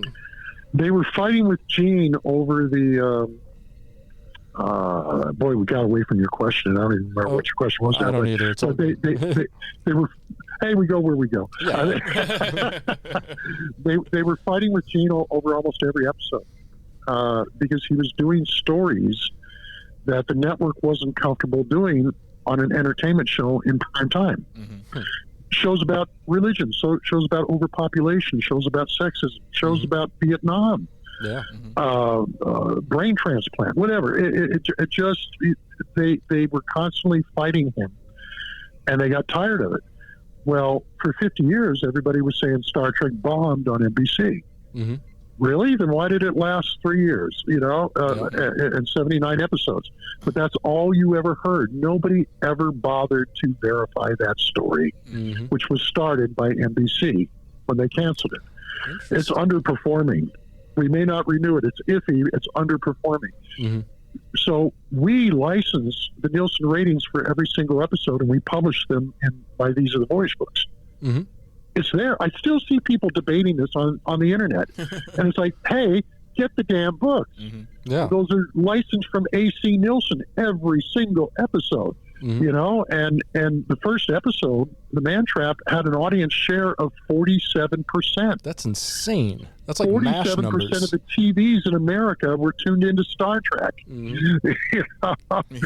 During the first season, it was NBC's top-rated Thursday night show. It usually came in second to to Bewitched, but it was beating That Girl on ABC and My Three Sons. So it would come in second to Bewitched, but it was pulling in a 33, 34, 35% audience share on most weeks, and a lot of weeks it won its time slot, and the ratings are all there to prove it. Yet NBC was talking about canceling the show at the end of the first year. You don't cancel your top-rated Thursday night show. Yeah. It was the story content. And protest letters started coming in, and the ratings were good. So they renewed it for a second season, but they moved it to Fridays at 8:30, which was a terrible time slot for a show that was mostly watched by teenagers and college kids. They're not home on Friday nights. They're at high school football games and whatever. So the ratings dropped, but it was still NBC's top-rated show of the night, and it was still beating ABC and coming in second to CBS, which was Gomer Pyle, and the CBS Friday Night Movie. So it was doing respectable business on that slot. NBC tried to cancel it again, and they got a million protest letters and petitions. So they renewed it, and they put it on Friday nights from 10 to 11, which was the death slot. It was the worst time period of the week. And the first episode of the third season, the much maligned Spock's brain, killed the competition. It beat Judd for the Defense on ABC, which had just won an Emmy as the best dramatic series on television for the previous year. And it beat the 2-hour premiere of Hawaii Five-0, which would have a 12-year run on CBS. Good God. I didn't know It that. kicked their butts. Yeah. And the show did fairly well for the next several weeks. But gradually the numbers came down because it was a terrible, terrible time slot. And people could see that the budget had been cut. They could see that something was different. Yeah. And it just wasn't quite as good. But again, the young people were out. They weren't home at 10 o'clock. I remember I would go to high school football games. I was in junior high, but my sisters were in high school, and we'd go to the football games, and we'd be driving home, and it was like I'd see the clock getting up towards 10. They're like, "Oh no, hurry, drive faster, Dad. We're going to miss Star Trek." It was a terrible time slot. And we would get home usually 15 minutes into the episode, you know, so it was a rough time slot to have that show in. So, of course, the ratings came down, but it was still consistently second place in its time period for that year. You know, they got rid of it not because of the ratings. They got rid of it because of the fights with Gene Roddenberry. And God bless him for fighting, because if he had been Irwin Allen, he would have done what they asked. Yeah. And it would have been Star Trek. Yeah. Huh. Interesting. So it was an ideological move by a studio executive, pretty much, that killed, or a non-ideological move, perhaps.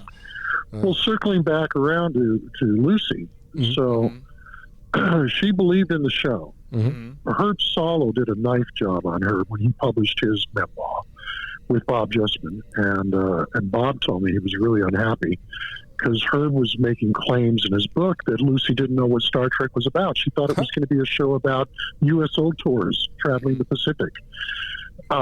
She was in the meetings. She read the script. She was on the set when they were shooting. She knew what this show was. She was trying to find a show that could last as long in reruns as I Love Lucy. And Herb Solow brought her Star Trek.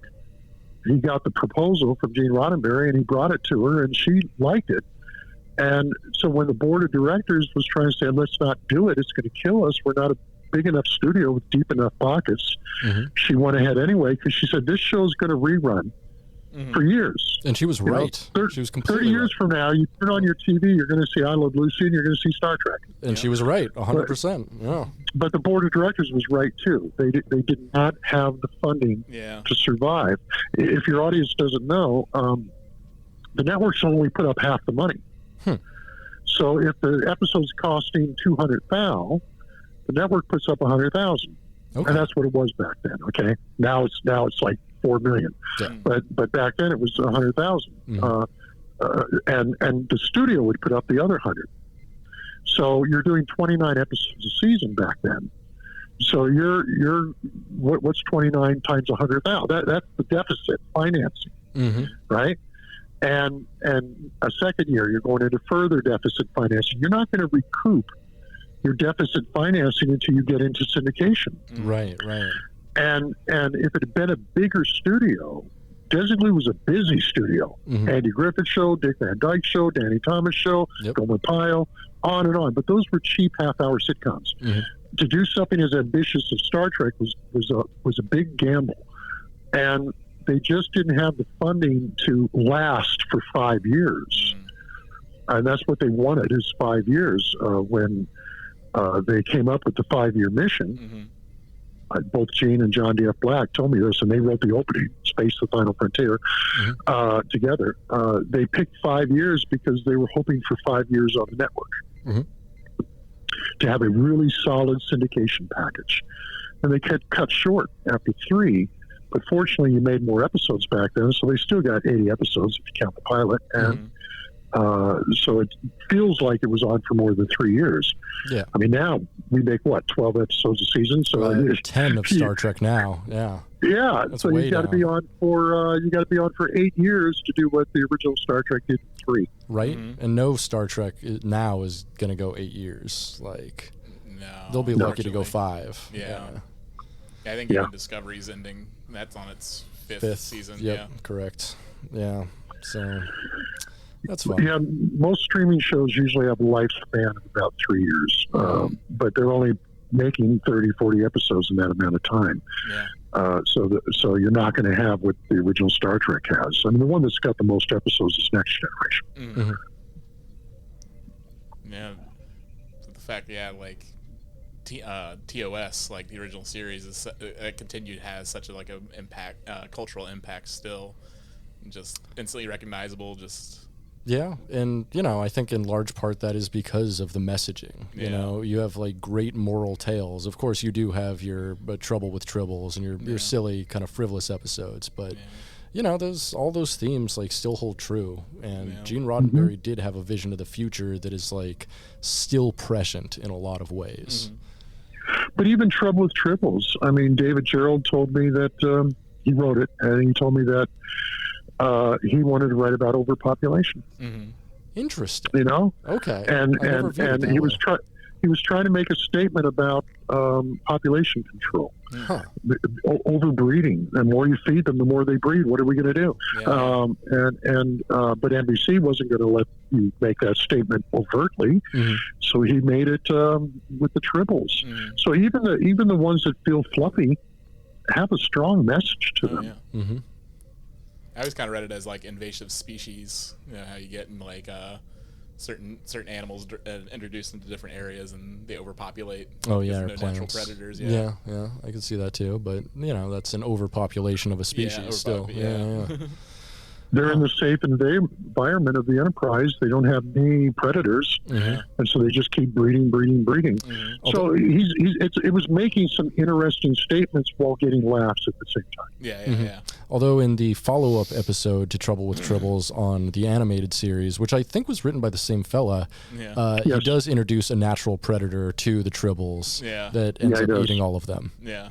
Which, fun little episode. Yeah. Until they get too big. Yes. Yeah, that's right. Yeah. And then it runs away. Yeah. I'm honestly a big fan of the animated series. Despite its faults, it still has kind of the same energy of TOS. So, I do love it. I have a special place in my heart for it. Yeah, I write about it in the 4th book, which is Gene Roddenberry and Star Trek in the 1970s, Volume 1.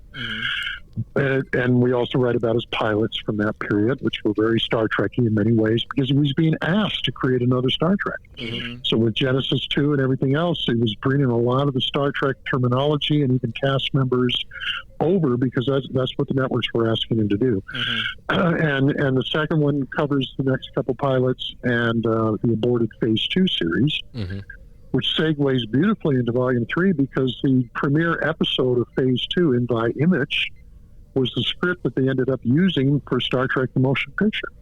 Indeed. And then and Volume 3 covers the making of Star Trek the Motion Picture. So again, you see all the memos, you get all the inside stories and all that. But I really give good coverage to the animated series, because I agree with you. I mean, the problem with it was the limitations of the animation back then. Yeah. And the fact that the casts were being recorded separately. They did the first couple episodes together, and those sound terrific. After that, Shatner's in Chicago doing theater, Nimoy's somewhere else. So they were recording all their parts separately, and they were being edited together. So sometimes it doesn't sound like the inflection of voice doesn't sound right, because Kirk will have a certain inflection, and then Scotty's inflection isn't really reacting to Kirk's inflection, because Scotty wasn't there when Kirk recorded his part, and Kirk wasn't there when Scotty recorded his part. Right. So those are the two flaws of the show. Yeah. But other than that, and I asked Gene, I said, why were you doing things like having them swim underwater and things like that? He said, because those are the things we couldn't do on the live show. That makes sense. So if I've got animation, I might as well utilize it and have a giant Cyclops and do things like that. So it feels like they're going a little into comic book stuff there, but they're really not with the stories. Yeah. They're just doing things like having the crew members shrink, and they're doing the Incredible Shrinking Man on Star Trek. They're doing things they could not have done if it was a filmed series. So that's why he was picking those type of stories to do. Yeah, I never thought about it before, but there's a lot more spacewalks in the animated series than they ever have in the original series. I can't think of a single spacewalk in the original series, really. And the alien designs I don't think there was one. Yeah. We saw them get in spacesuits a couple times, like in the Tholian Web, when they had to beam over to the starship that had no atmosphere in it, so they're all wearing their spacesuits. But no, you never saw them doing a walk, because they didn't have the money to do that. So when he got a chance, when he got a chance a few years later to do the animated series, which at first he didn't want to do, NBC came to Paramount and wanted the series back. Interesting. They had been trying to get the series back for 3 years at that point, because it was doing super well in syndication. They canceled in '69. And a year and a half later, in '71, I think it was January or February, NBC contacts Paramount and says, "Can we have Star Trek back for prime time with the original cast, hours, everything?" And Paramount said no. Bummer. Paramount was making again, these are all in those books too, the 1970s books. Paramount was making so much money on the reruns that they were afraid if they put the show back in production, the bottom would fall out on the rerun package, which is silly. I mean, it's just ridiculous. They would feed into each other. They wouldn't diminish. People were addicted to Star Trek. They were watching it 5 times a night. They would have loved to have watched it 5 times a week. They would have loved to have watched it 6 times a week with a new episode once a week. So Paramount was being silly, but there's better words for it. I'm just being nice. And so NBC came back in '72. Can we have it back? No. They came back in '73. Can we have it back? They said, we'll give it to you as a half-hour animated show. And that's how the animated show got launched. Not that anybody thought that was a better idea. It's just that Paramount would not allow more hour-long episodes to get made at that point. It wasn't until '77 when they finally said, okay, let's do it. And they had 16 episodes written. They had the 2-hour pilot episode written. They had the sets built. They had the cast under contract, costumes ready. They were 2 weeks away from filming the kickoff episode, and Paramount pulled the plug on it and said, hey, the Star Wars movie is doing great business. Let's take that script and make it a movie instead. So Paramount is the one who kept us from having Star Trek back over and over and over again. We could have had the original show with the original cast back. Nimoy wasn't available to do phase 2 because he was on Broadway.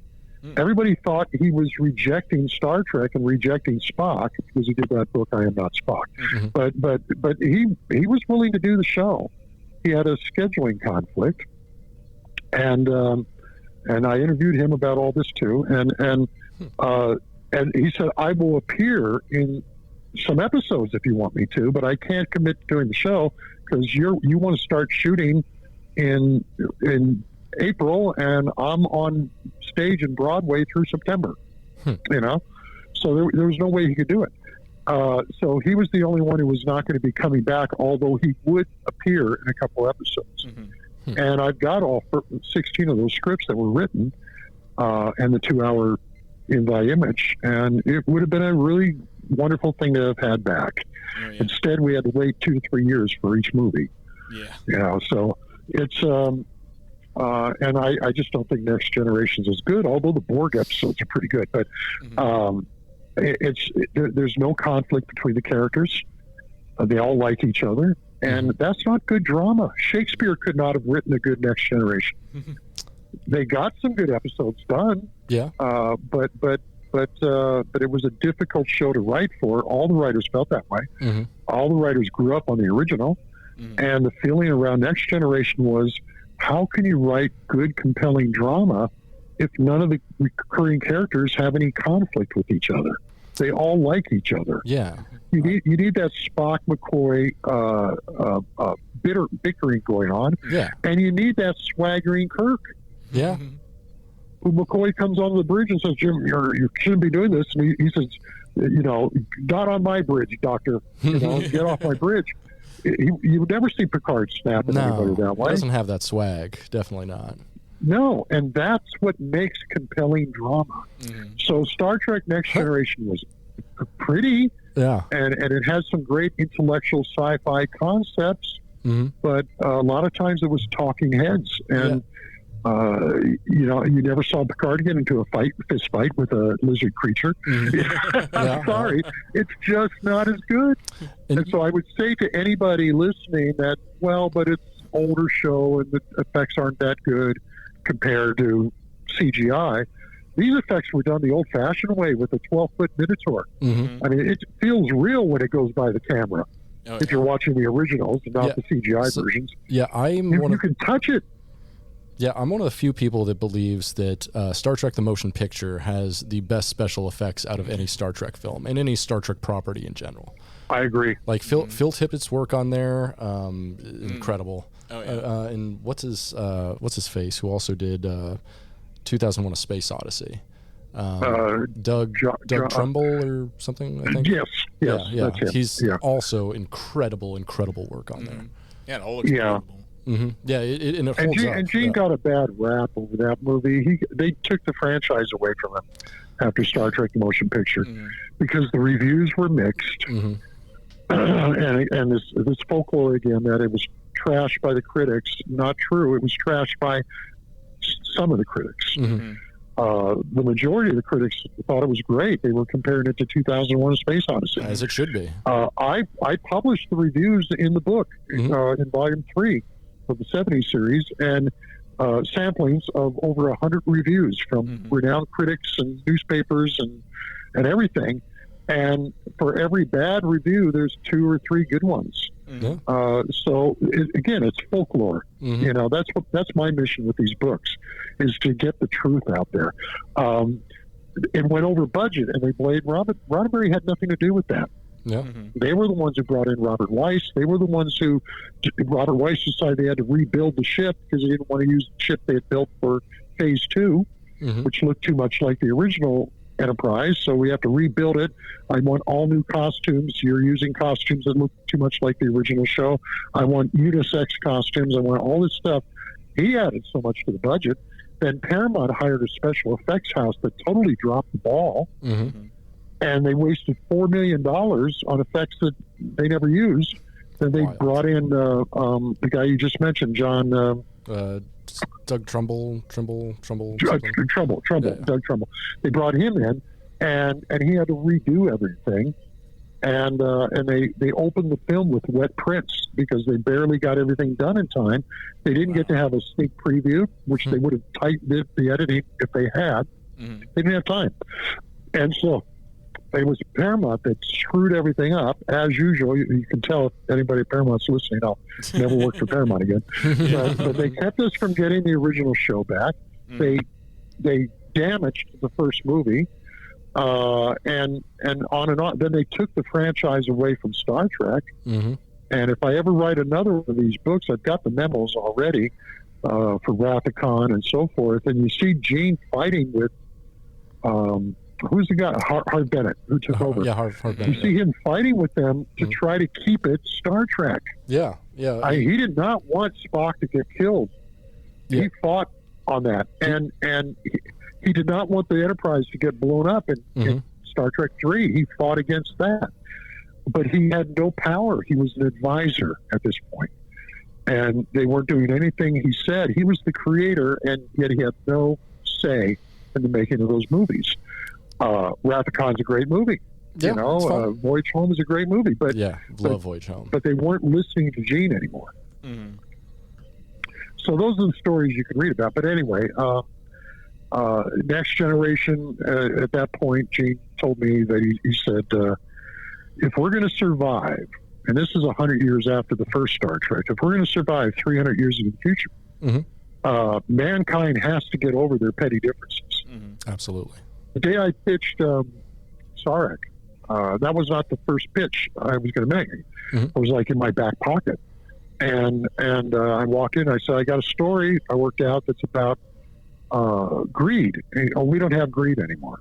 Okay, I got a story about lust. We don't have lust anymore. Well, no, lust he probably would have been okay with. It's price envy. Envy. We don't have envy anymore. And that's when he gave me the speech, and he told me, if we're going to survive 300 years, we got to get rid of these emotions.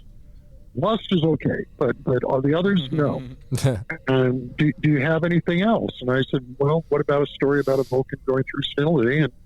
And he kind of looked up and said, well, what about it? What do you think? And we just started talking. But it a hard show to write for. That's why I never pursued getting more jobs there. They would call me in for pitch meetings, but as far as I was fine, buy the idea and let somebody else write it. Because I just thought that's going to be a tough show to write for because everybody's so nice. Until the Borg. And then it was like, all right, now you're doing something here. Yeah, absolutely. That was one of the first things that they did in the show where they weren't just kind of doing something that TOS did, but maybe not quite as well. That and I mean, Q was just kind of Trelane. They just didn't really have anything unique. Gosh, so I'm going to be honest. I felt incredibly unprepared for this interview once we got into it because I thought you were just the Star Trek porn guy. And you just have an incredible tome of knowledge. So if it's okay, I'm going to go ahead and read your books. Would you be willing to come back on for an interview just about that? Sure. Yeah, that'd be awesome. This has been fun, guys. I've had more fun today than maybe any other interview I've done because you set the tone with that stupid song you played in the beginning. See, I told you it's awesome, Pat. It's awesome. It's a good song. It sets the tone, man. And so I thought, man, we can just have fun here. We can take the gloves off. Absolutely. And you guys also know the shows, so it's been a really delightful exchange. Yeah. And next time I'll make sure the landline's more charged up so we don't have to pause. That was the technical difficulty we had before. Mark's phone was dying. So we'll do it again. And but look at those books. You don't have to read every chapter. But I kind of want to read every chapter. I was adding them into my your Amazon queue. I was putting in. I'm like, I'm going to read all of them. Well, they're all available on Kindle. They're all available in print. And the first one's even available as an audiobook. Vic Mignogna, who we were talking about earlier, did the audiobook, and he reads my words.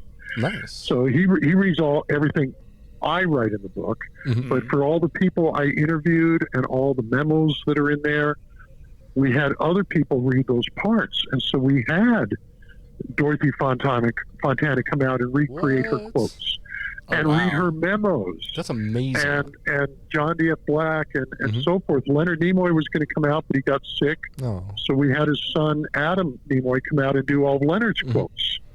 And the letters he would write to Gene Roddenberry saying, I love this episode we're about to shoot, or I don't like what you're trying to do here with Spock. So we had Adam Nimoy, who sounds just like his dad, reading those. He does. And we have Rod Roddenberry do his father's parts. And so Michelle was too sick to come out, so we had her sister come out. Wow. So we either got the actual people or we got somebody who was connected to them to come out, and we have 80 different speaking parts in the audiobook. So this thing is 13 hours long. Good God. I think I might actually get the audiobooks now. Yeah. It's got music. It's got, you won't get the pictures with the audiobook. That's the only thing you don't get. Oh, yeah. You won't see the hundreds of pictures that were filmed behind the scenes on the set. So the books are worth it for that, if nothing else. But Vic did this amazing job. It's 13 hours. It's a 600-page book in a 13-hour audiobook. And you got 80 speaking parts and music scores. So it's like sitting back and listening to a radio play that takes you through the creation and the making of the first season of Star Trek. So I highly recommend that. You can get that online at Amazon on Audible. And I see something like, it's probably $20 or something. Yeah. What's the for name? 13 hours. You want to drop the name again for everyone at home? Well, it's the same as the book. It's These Are the Voyages, Star Trek, the original series, Season 1 by Marc Cushman. And Vic Mignogna is the guy that produced it. And he does, William Shatner wasn't available to come out, so Vic does William Shatner, as well as reading all my words. And Vic does a great William Shatner, as you can well imagine. Yeah. It's really a great job. If anybody's taking a cross-country drive and you want an audiobook to take with you, get this thing on Audible, and you got 13 hours of a very entertaining presentation that tells this story. Why does it take 13 hours to tell the story of the first season? Well, it's the two pilots. It's creating the show. It's selling the show. But the story behind every episode is so dramatic. What they had to deal with, and all that. So it's really good. I don't know if the ratings are in there. Maybe Vic reads the ratings. If not, they're in the printed book for all those episodes from Nielsen and Arbitron. And then you got the other two volumes for season 2 and 3.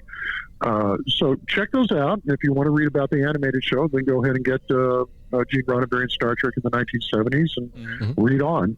But that first series, because here's the fun, guys. You read a chapter and then you watch the episode. Yeah. Which means it'll be a year before we talk again. Yes. Yes, that's it might be a while. We might have to just do an interview per book. Yeah. Yeah. I'm actually really excited. I get it all in my account. I'm gonna get that. Yeah, and this gives you time to find those other 4 sex Trek movies that have eluded you. There you go. So we'll have fresh material there too. Absolutely. So I've got one more question for you here. Sure. So you won a Saturn Award for Star Trek: These Are the Voyages TOS Season 1. Where do you keep that in your house? How do you know about this? What, the Saturn Award, or?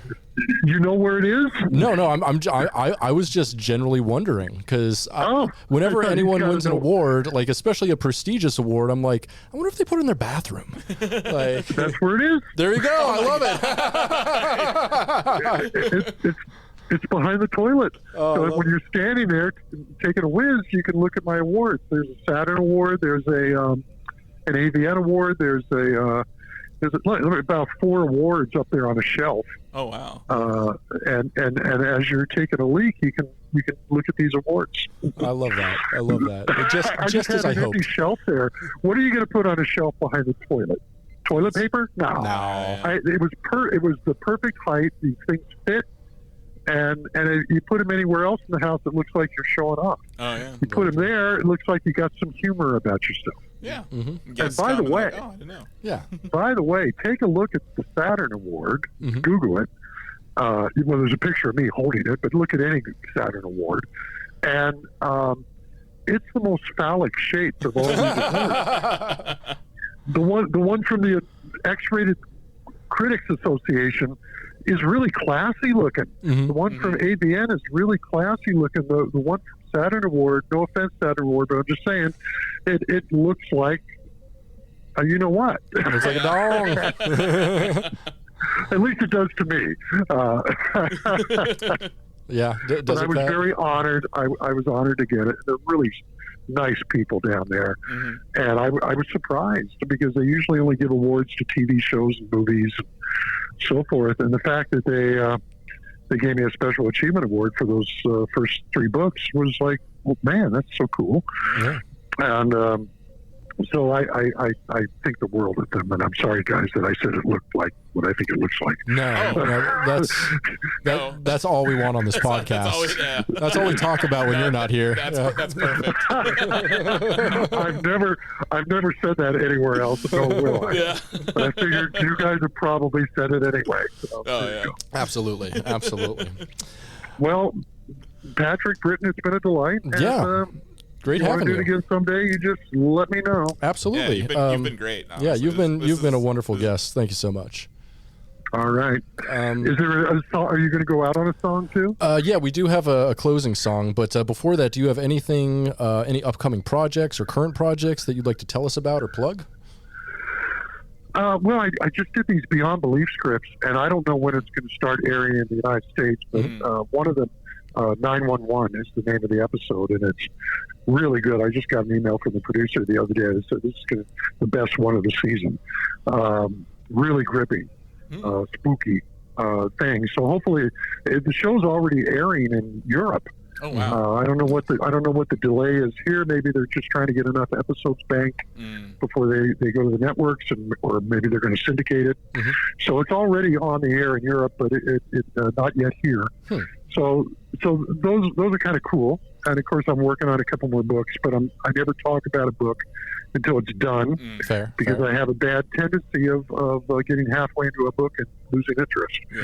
Yeah. I have that with reading. My publisher's all the same. You know, it's been 2 years since we did your Moody Blues book. Where's the next Star Trek book? Where's the next whatever? And I said, well, I'm working on a couple, but you know, when the next one comes out, there'll probably be 2 or 3 books right next to it because I've got 3 different books that are all part done right now. Nice. So we'll see. Yeah, and where can people? It will not be Land of the Giants. Okay. Fair. Where can people follow you online or find your work? Well, I have a website, marccushman.com. My main publisher, the one that's done most of my books, is Jacobs Brown Media Group. .com and Jacobs Brown Media Group. If you go to their web store there, the books come autographed, and there's that great Paul Coyle book there that comes autographed by Paul. And for no extra money, it's just regular, the same price Amazon charges, but you get a signed book. Dang. Come on, man! Yeah, Start getting those Christmas presents ready. Yeah. And so those would be the 2 places.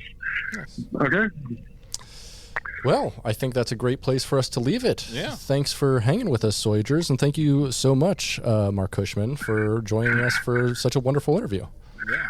It's been a lot of fun, guys. You have a good time. You too. You too, sir. Yeah, I think it's time for us to warp away. Well, there we go. Yeah. Hang dong and shocker.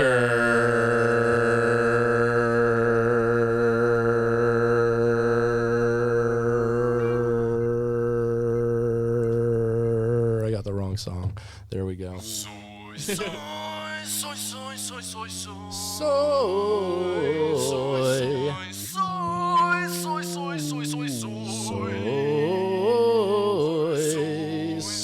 soy, soy, soy, soy, soy, soy, soy, soy, soy, soy.